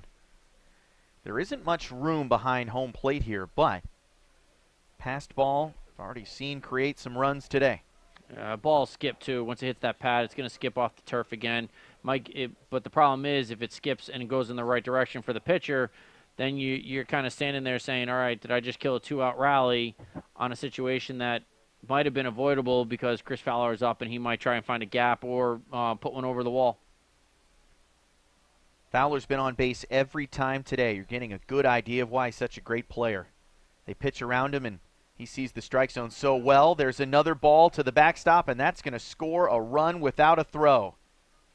Eddie Riley makes it 11-8, and Sheehan's nightmare continues behind the dish. Yeah, you just want to give him a hug. At this point, you just want to go down there and hug him and tell him it's going to be okay. It's all right, kid. It's all right.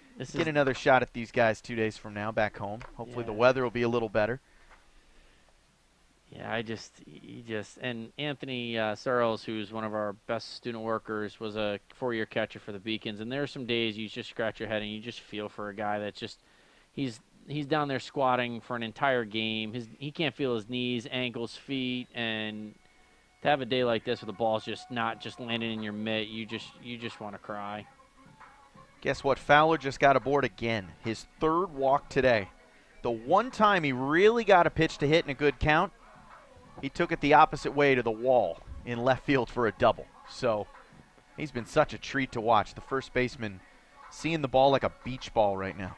Yeah, which is, and if you follow Beacons baseball, that there was some worry right early on last week during that downtime, and it shows you how impactful Chris Fowler and Dave Murphy are.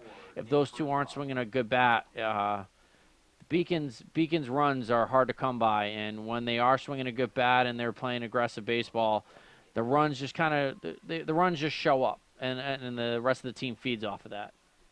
3 runs on just 1 hit here in the bottom of the 6th inning. The line continues. 9th batter at the plate in this frame. The only man who hasn't been up there, it's Nick Herzog. The righty awaits. Takes low. 2 balls and no strikes. Strike zone is gone right now. It is a situation. This is a hitter's paradise right now. Pitcher can't find the strike zone, so you go up there, you're thinking either a walk or I'm going to hit by the pitch. And if he does find the strike zone, is it a floater? Very much like that, which Nick could have easily turned on. And that's another 2-3 runs right there, or even 4. Stayed patient, though, just to see if Owen Gibbons and his mustache could find the zone. 11-8 the score. UMass Boston has plated 10 runs in the last 2 innings. Swinging away, that's lifted into center field. Should be a can of corn. Roberge there. Bases left loaded, but 3 runs across in the bottom of the 6th inning. RBI single by Riley. RBI hit by pitch for Murphy. And then a pass ball scores Eddie Riley. 11-8 the score. Alongside Dave Wahlberg, I'm Kevin Gale. Stay with us here on the Beacons Broadcast Network.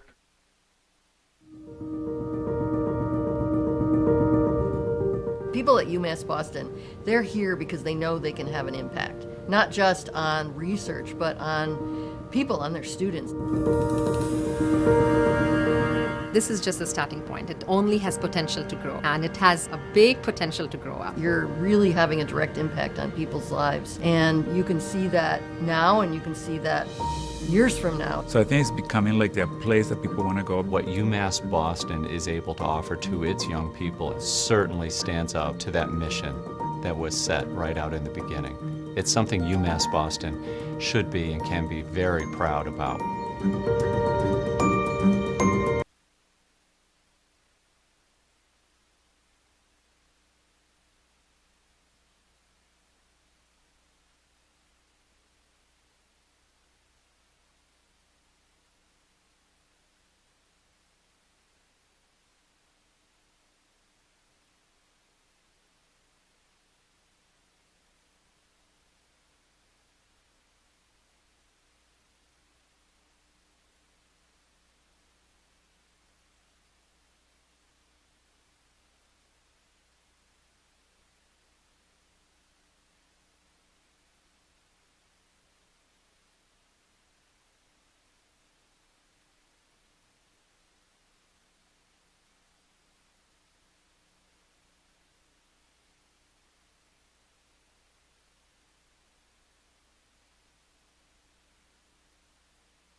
For UMass Boston, 11 runs on 10 hits with no errors. For Worcester State, 8 runs on 8 hits with 3 errors. 10 runs in the last 2 frames for the Beacons. Now Alex Carasoto will pitch here with a 3-run lead as the top of the 7th begins. First pitch off speed. Good swing and miss offering. Quickly 0-1.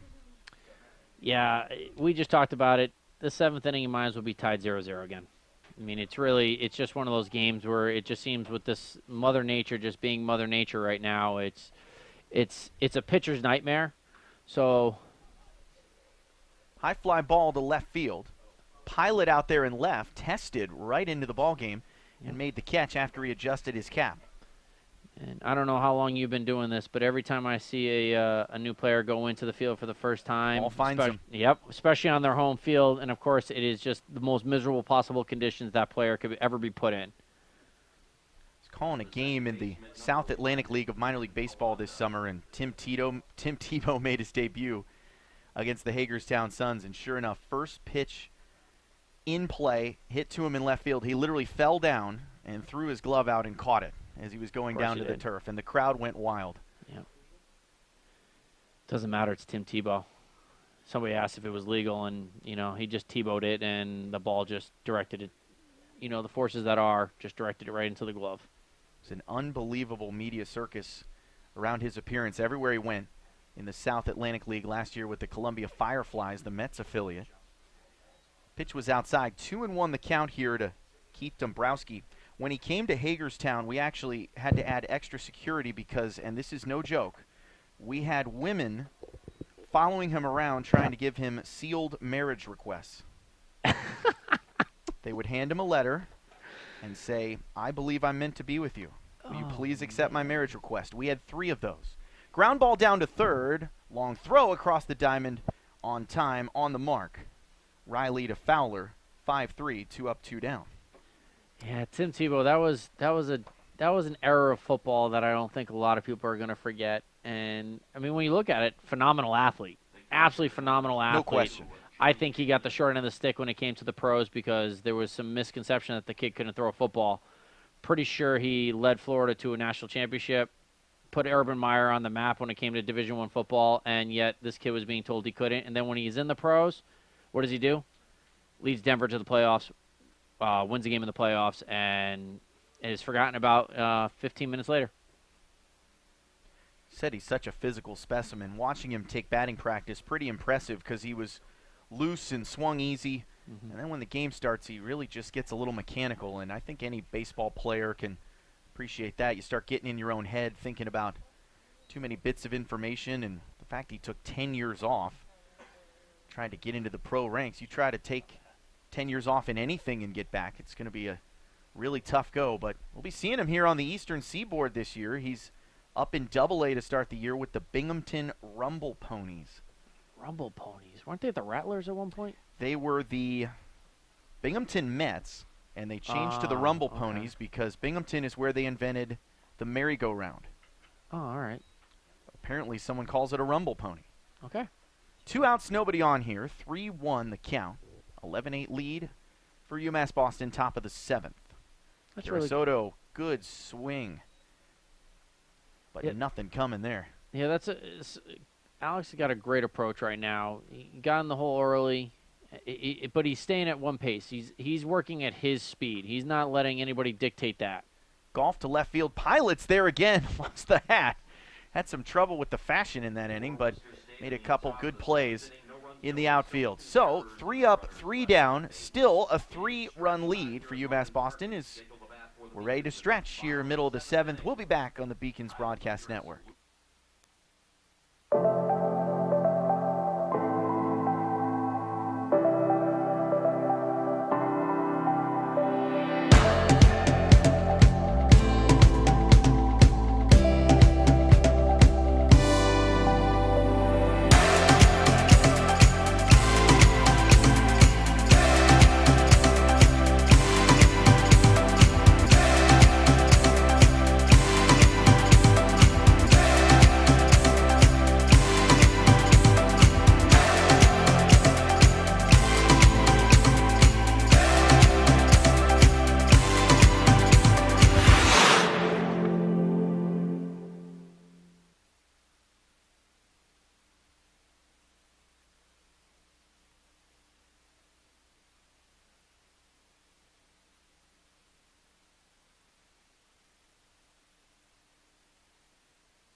New pitcher into the ball game for Worcester State. Bradley Saltzman takes the hill against the UMass Boston Beacons.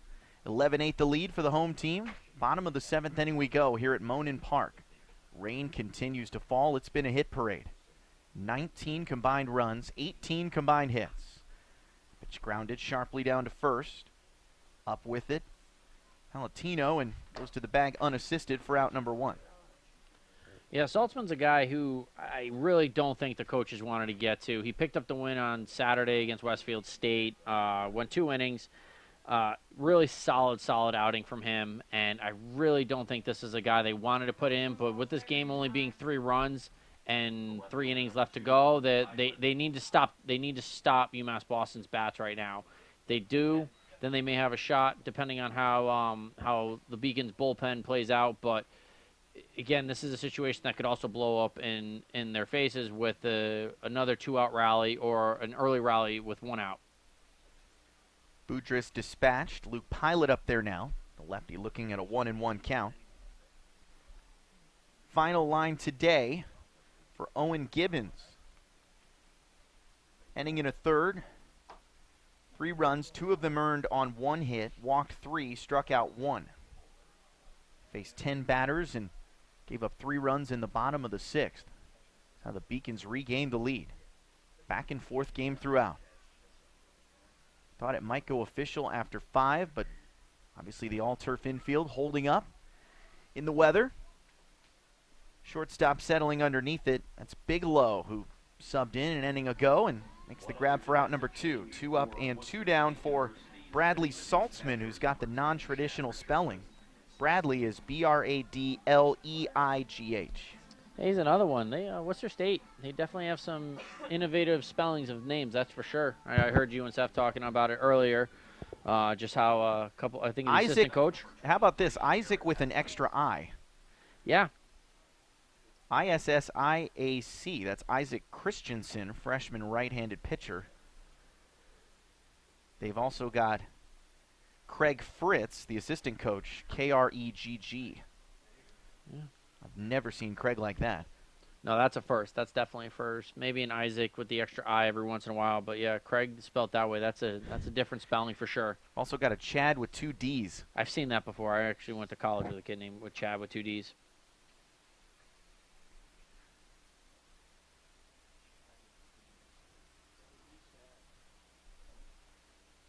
I was thinking it too. Can't say it on air.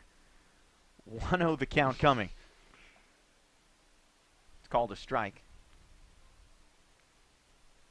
Ryan DeMare behind the dish. 4:53 Eastern Time. We're coming up on 3 hours in the ball game.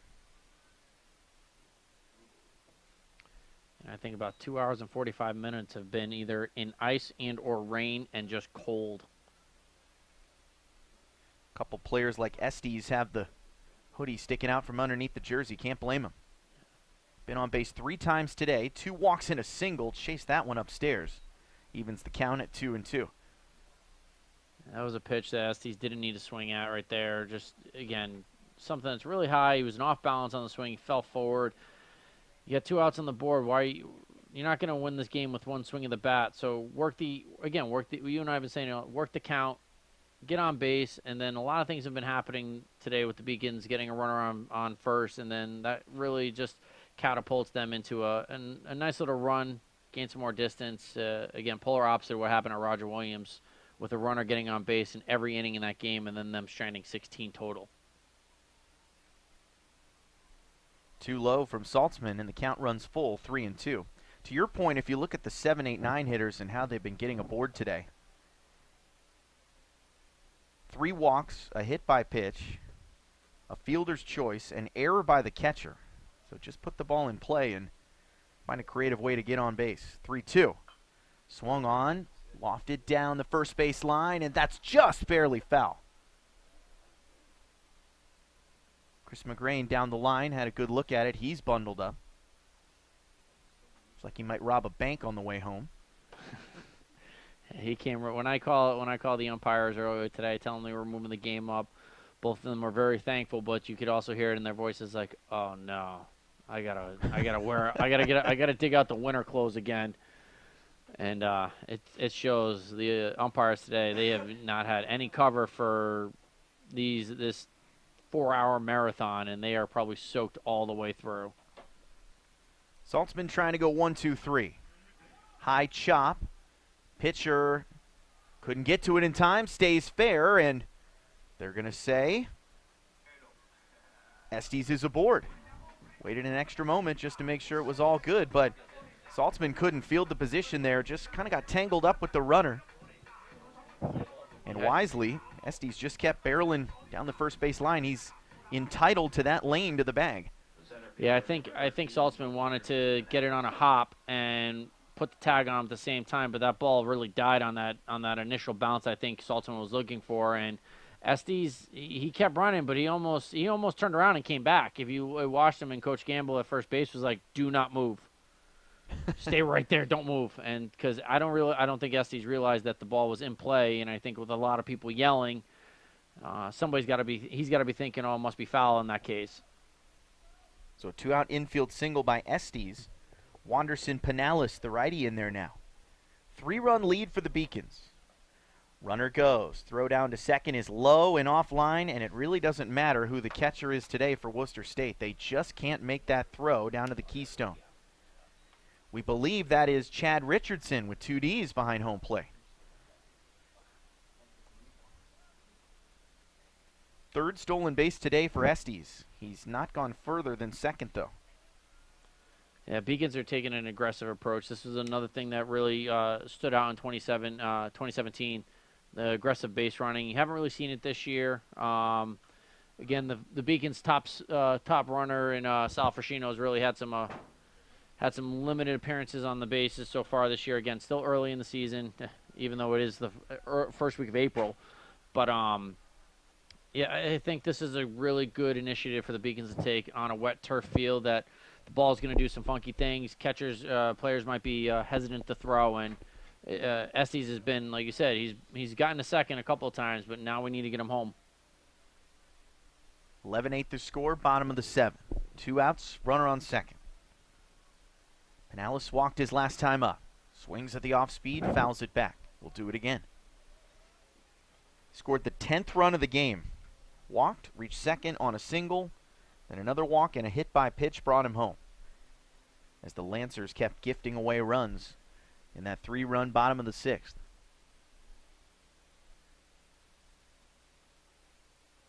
1-2 again. Fouled back. It's a good fight right now for Wanderson. Really working, taking Saltzman kind of cruised those first 2 outs. Now he's making them work for this at bat, and I think it's a good approach for Wanderson. Even though the Beacons are leading by 3, he's really making Saltzman think about every pitch and is looking to drive a ball. He's really looking to put it in that triangle out in dead center.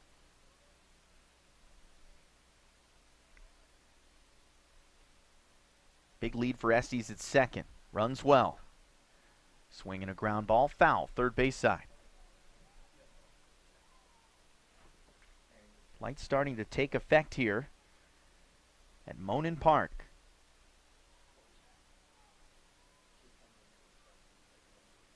Three errors for Worcester State, really the difference thus far. Clean game for UMass Boston, no errors, 11 runs on 11 hits. When they've been given second chances, they have cashed in. Yeah, that's going to be the big difference come tournament play, and everybody knows that in baseball especially.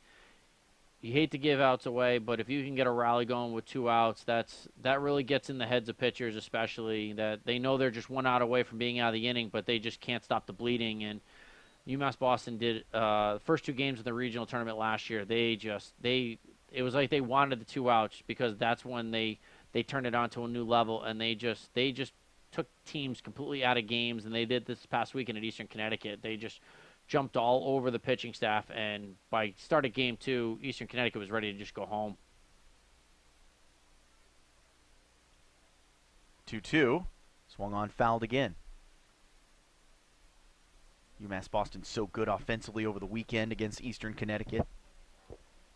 Hit parade just like we're seeing today. And that was in the ECSU baseball stadium is a huge ballpark, one of the bigger ballparks in the conference, and the Beacons were finding every spot that a player wasn't, and they just worked it all over the field, and that really it was a very positive thing to see after a very tough week. Wide, strike 3 called. Pinellas fought through that 2-strike count as long as he could, but they ring him up and send him back to the dugout. So a runner stranded in the bottom of the 7th, but still a 3-run lead for UMass Boston. We'll be back on the Beacons Broadcast Network. The 5-campus UMass system is the university that educates the workforce of Massachusetts. We recognize that we are truly here for a reason, and that recognition inspires us and drives us every single day.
Alex Carasoto leaves the game in line for the win. Might pick it up out of the pen after going an inning and a third, no runs, no hits, no walks, no strikeouts. He faced 4 batters.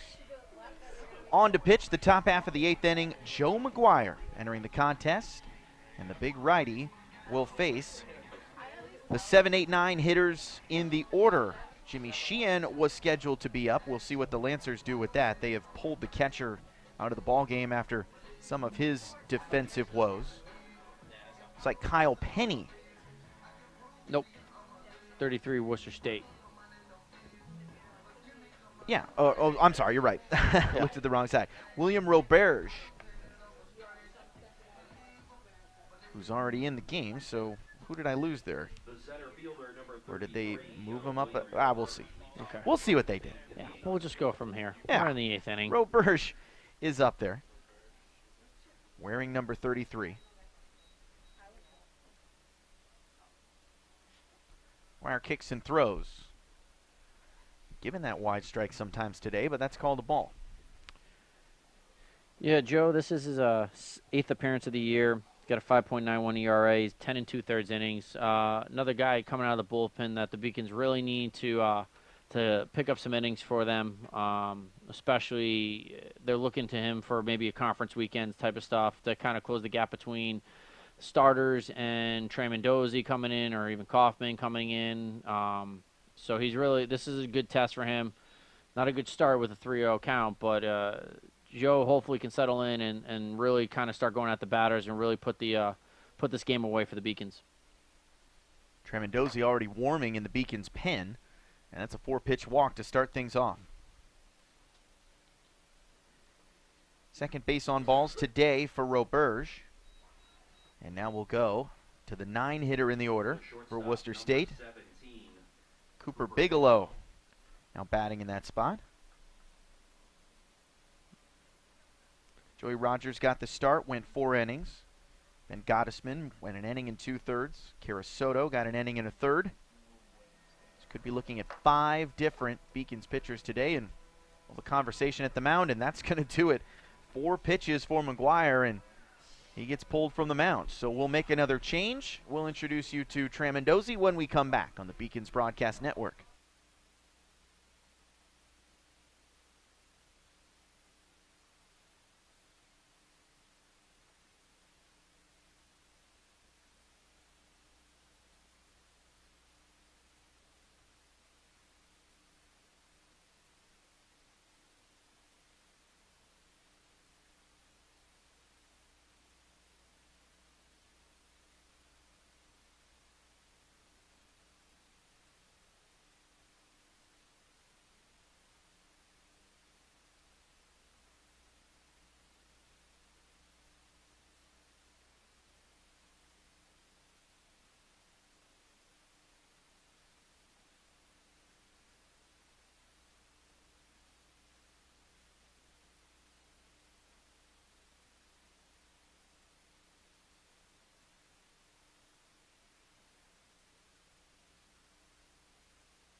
UMass Boston 11, Worcester State 8. Top of the 8th inning, and after 4 pitches for Joe McGuire, Beacons head coach Brendan Eigebrot says, enough messing around. Let's go to our closer, Bobby Tramandozi, to get the last 6 outs in this ball game. The righty with outstanding stats this year. 2-0 record, 2 saves, 12 and 2/3 pitch. He's fanned 13 batters. Working with a man on first, leads away with a called strike. And what a refreshing idea that is. Yeah. It's been tough to come by with a wet baseball and a muddy mound today. It was clear Joe McGuire never got comfy up there. Yeah, Bobby's going to work the strike zone because he's one of those pitchers who doesn't want to be here longer than he needs to be. And if he gets called in, he is all business, and he will do whatever it takes to get out of this game. And I think Coach Eigebrot not very happy with Joe McGuire. And you walk the leadoff guy, the 8-hitter in the lineup. on 4 straight pitches. So now you're hoping to get the 2 outs by turning a double play, and then that way you're only the leadoff guy. He's the only person on the diamond for the Lancers, and helps eliminate any late pressure coming to the Beacons defense. The junior from Peabody throws 1-2. Tried to paint the corner with a fastball. Count goes 2-2. That's been a strike a couple of times today. More often than not, Ryan Demers giving that spot, especially away from the righties. Peek over his shoulder, the runner at first. Tremendozzi throws. Good pitch, just barely spoiled by Bigelow. He'll stay alive. Seth Arensky tallied the numbers for the previous 8 pitchers that have come into the ballgame. 16 combined walks, 11 combined strikeouts. So it's been a hitter's paradise today. See if Tremendozzi can slam the door. 2-2. Fastball too low. Count goes full, 3-2. Thing you're worried about right now is this late in the game, we've had rain the whole night and a whole afternoon, I should say, and the mud is clearly sticking to the pitcher's cleats. And I know McGuire struggled with that. You could see it every pitch he was trying to get some the mud off the cleats. And Bobby needs to, the less time he can spend on this mound where he's not getting more and more mud on it, the better off he's going to be. And we've seen that. That can really mess with the pitcher's wind-up, pitchers, how they approach a pitch, because they don't know if they plant their foot, they're going to slide out from under them, and that's the last thing you want, because then you're talking about somebody getting hurt. And so the pitchers, they change their whole approach when something is this damp and this wet. Bigelow swings and misses. Perfect fastball in a full count, and the 9 hitters dispatched, 1 away. The first baseman, number 6, Ben Palatino. That was a great approach. I really think Bobby he owned that whole at bat. Pitchers didn't really know where to look when what he was delivering that type of scenario, just because Bobby has always been the Beacons' top closer, and when you know your role, and that's been your role basically your entire career, you have a completely different mindset coming in as compared to a guy who's a middle reliever, may close out some non-conference weekday games. Bobby is the closer, very much like Brian Kaufman is the closer. They know they're supposed to come in and do one thing and one thing only: throw strikes, gets outs. Now let's see if he can throw strikes against the toughest out in the Lancers lineup today. Great break on that pitch. Quickly 0-2. Palatino walked to lead off the game, singled in the 3rd, doubled in the 4th, tripled in the 6th to drive in 3 runs. Watches that pitch, low and away, 1-2. It's a good approach. You want him to see if he could get him leaning, go for the swing right now. The Lancers are looking to get anything going offensively, and he's swinging for the fences right here. So Bobby's really trying to keep him leaning. Ooh, wow. Looked for 1 away. It ran back inside, and Palatino had no idea what to do with it. Called a ball. I think he thought he struck out. I think he did. Crossed up everybody. Ryan Demers really tightened that strike zone. 2-2 now. Runs it back outside. Nothing there. Harrington tried to frame it. 3-2 again. Seems like the corners have disappeared now. Second time he's run the count full. Struck out Bigelow swinging. 3-2 to Palatino. Off speed, pulled down the 3rd base line and foul.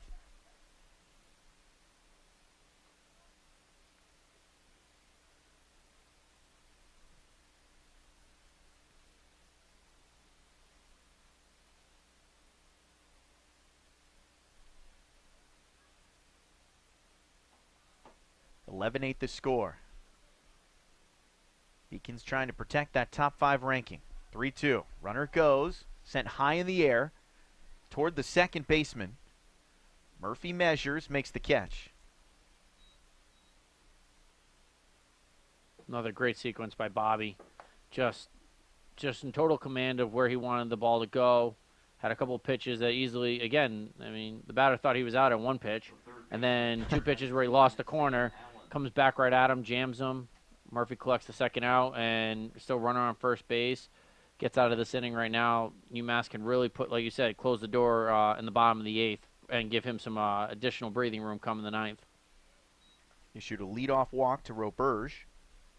And a K and a pop out. 2 gone. Roberge still at first. Jake Breton will bat. It's been a tough day. Did lay down a successful squeeze back in the 6th. Picked up an RBI. There's a called strike. Evens the count at 1-1.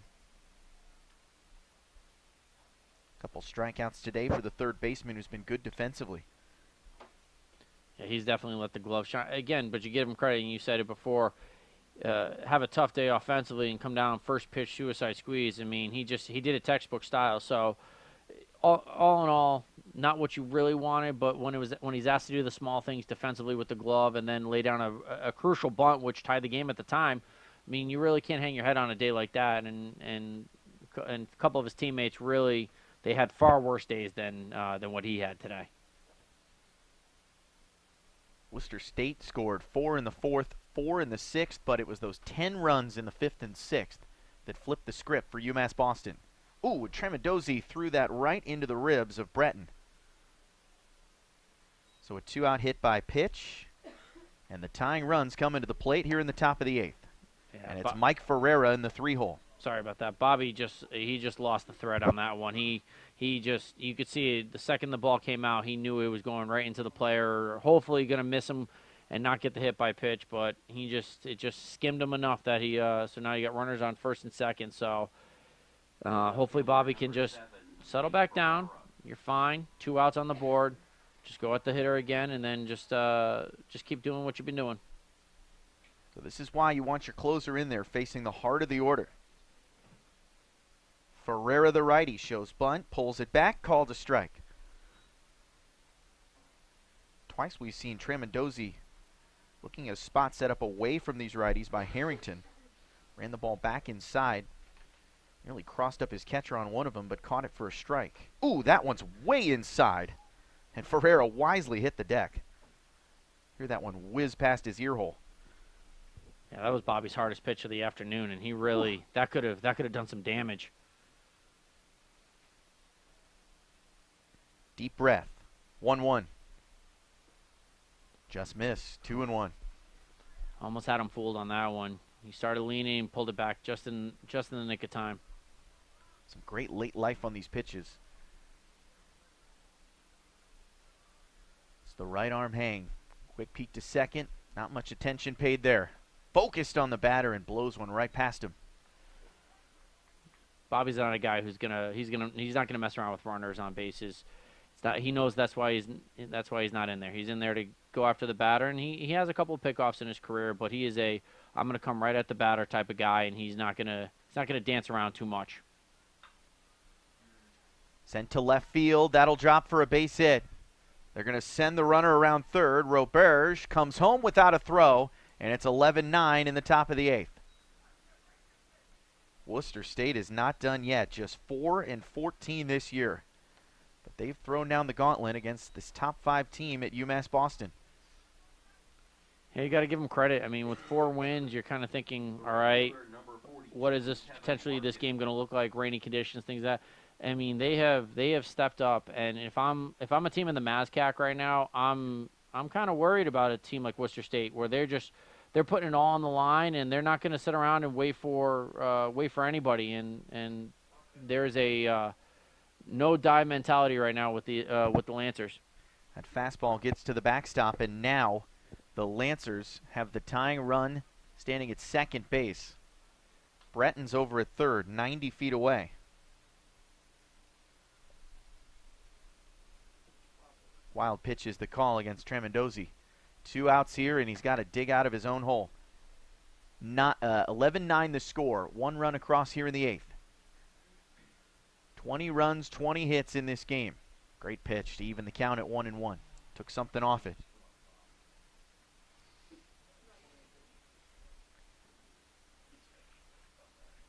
Three hours and 20 minutes of baseball. Yep, welcome to Monin. And we're not done yet. Fastball up just to show it to him. This is Kevin Larkin batting in the cleanup spot. 1 for 4 with a single and a run scored today. Critical matchup in this ball game. Could decide it. 2-1. Off speed, timed up, but sent foul, first base side. Put it right in on his hands again. Batters have struggled with that. They really struggled on the inside corner against Bobby, so if I'm Bobby, put it right there again. Issue is you're dancing with a fine line, because if he hangs it, we're talking a completely different game going into the bottom of the 8th. 2 outs, 2 on. 2-2 count in a 2-run game. That's low. Good grab on the backhand by Harrington. Could have brought home another run. Yeah. And here we go. 3-2 upcoming. First base is open. Tying runs in scoring position. 11-9, UMass Boston leading Worcester State. What a game. Rain continues to fall. Tremendozzi's 3-2. High fly ball, shallow center field. Pinales should get there. He's got it.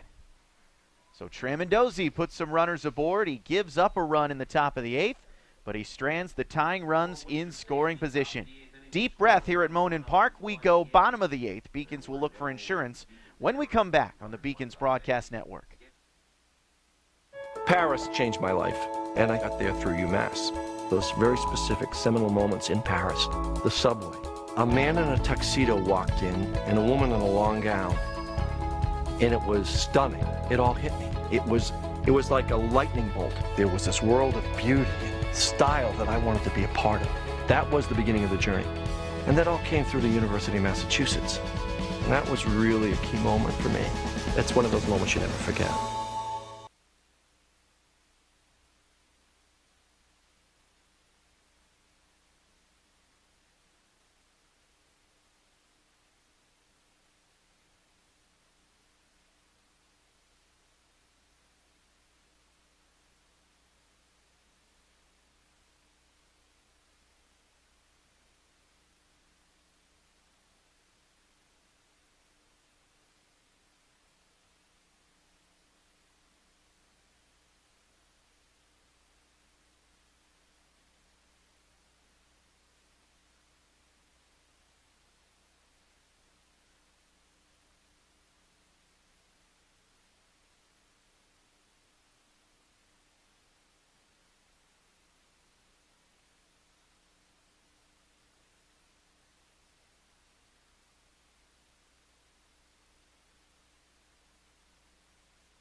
$11 runs on 11 hits for UMass Boston, 9 runs on 9 hits for Worcester State. It's been that kind of day here at Monin Park. The offense is alive. Baseball's wet, been tough to throw for these pitchers on a muddy mound. But the Beacons have the lead by 2, looking for more here in the bottom of the 8th inning. Yeah, UMass needs to, they can't afford to just cruise to this inning. As we've seen, Worcester State has a no-die attitude right now, and to go through this inning scoreless could potentially hurt UMass in the top of the 9th because, as you can see, every ball that any pitcher has thrown, they're all soaked through.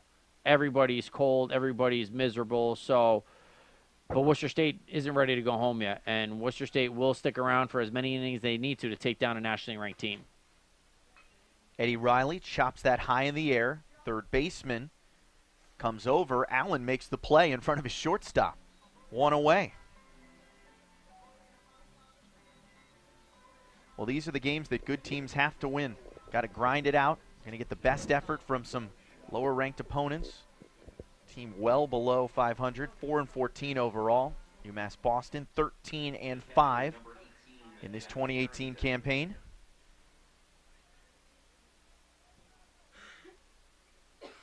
Riley just completed his 6th plate appearance of the day. The leadoff man's been up there a lot. Ryan McCormick flied that foul. Third base side, or should I say Jack Harrington, my mistake. Filled in for Ryan McCormick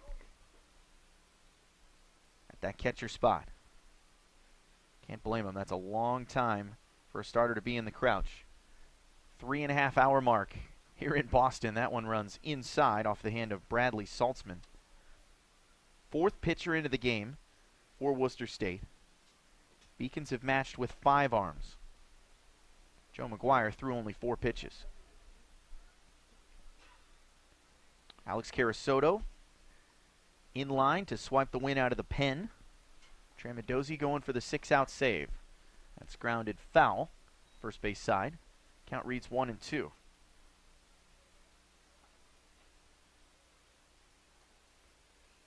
This is a great opportunity for Harrington to make some noise offensively for him. I really like the way Jack plays defensively. I think he's a solid catcher through and through, but offensively he really needs to start showing something with the stick, and this would have been a great chance for that. Pop fly, foul territory.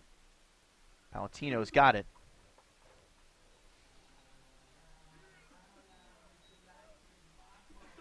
Two outs here, bottom of the 8th.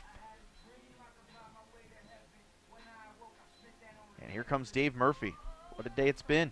Single in the 3rd, single and a run scored in the 5th, and a couple RBIs in his last 2 at-bats, one via the double, one via hit by pitch. Second baseman, number 8, Dave Murphy.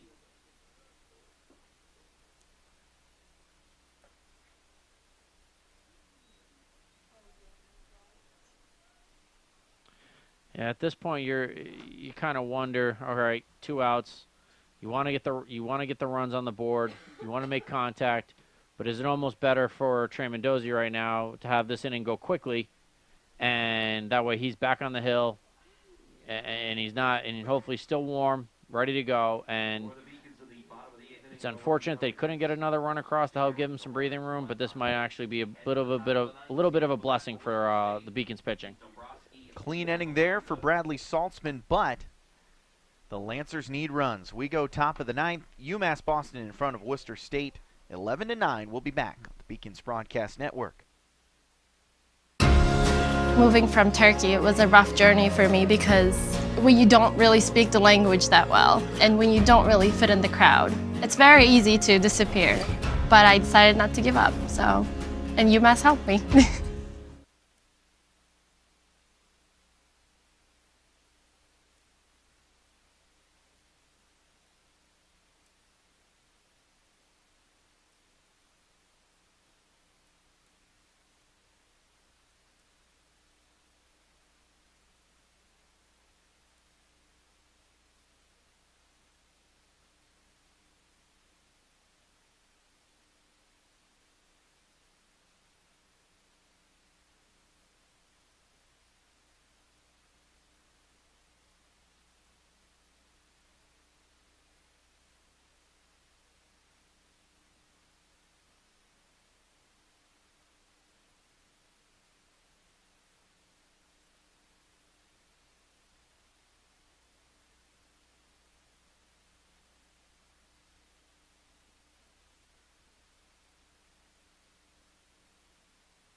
Last chance for the Lancers in the top of the 9th inning. Worcester State will send 5, 6, 7 up to the plate. Keith Dombrowski, the DH, will lead it off against UMass Boston closer Bobby Tramandosi. He stranded the tying runs in scoring position at 2nd and 3rd in the top half of the 8th inning. Lancers pushed 1 run across, but he can get the save with 3 more outs right here. First pitch blown by Dombrowski. It's 0-1. Yep, that's exactly what Bobby needed to do. Come out, first pitch strike, make them swing at it, get in their heads early, and this is a good part of the lineup to be attacking right now. Middle of the, oof. Not sure about that. Yeah, I don't even think the first base umpire was sure about it either. So the count evens at 1-1 after the check swing. Yeah. To your point, he got behind in a couple at bats in the last inning through 31 pitches. Yeah, that's too many. If you're coming in the 8th inning and Joe McGuire, again, leadoff batter, 4 straight pitches, walk, Bobby can't be throwing 31 pitches, and especially as we get later in the year, and I keep referring to the conference and even the NCAA tournament, we saw teams that if you're throwing 31 pitches in an 8th inning of relief, they're gonna put some runs up on you, and you're not gonna see 40. Counts 2-2 here. Dombrowski's got 1 hit today, an RBI single. 1 for 4. Chases that pitch, gets a piece. Tapped into the glove of Harrington, and that's a swinging strikeout. Second of the day for Tramandozzi, and now he's 2 outs away.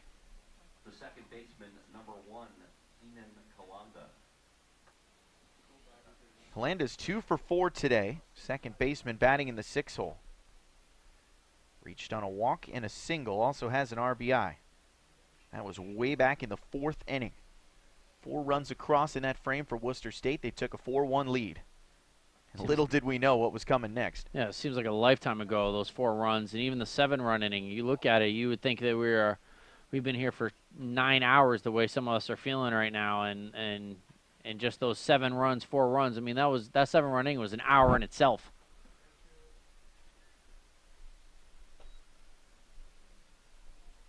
There are still 4 fans sitting in the stands.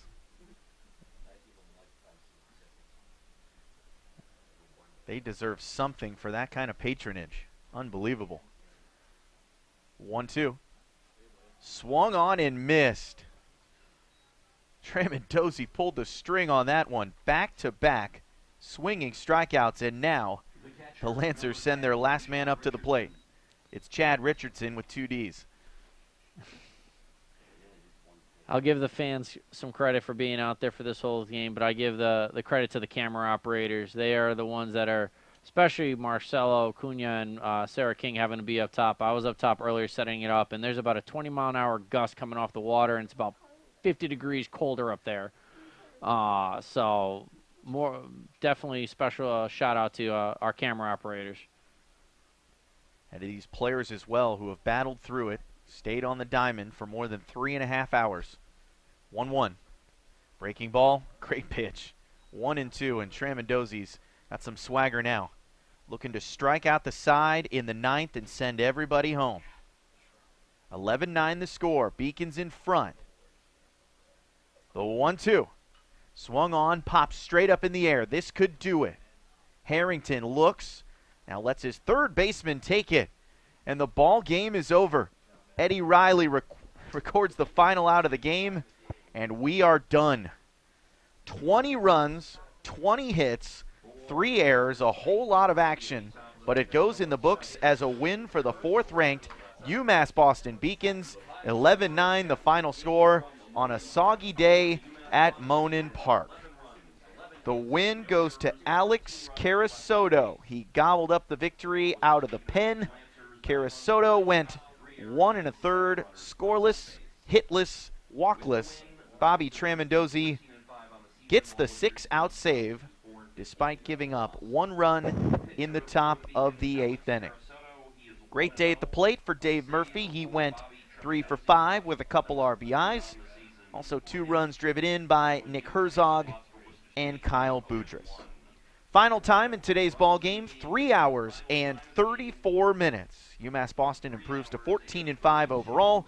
Worcester State drops to 4-15. Next time out, UMass Boston travels a short drive down the Mass Pike to Worcester. That's where they will face off with the Lancers again Thursday afternoon at 3 p.m. And both teams will certainly hope for better weather ahead. So for my broadcast partners, Seth Orensky and Dave Wahlberg, I'm Kevin Gale saying so long for now. Thanks so much for tuning in to a Beacons win, 11-9 the final over Worcester State here on the Beacons Broadcast Network.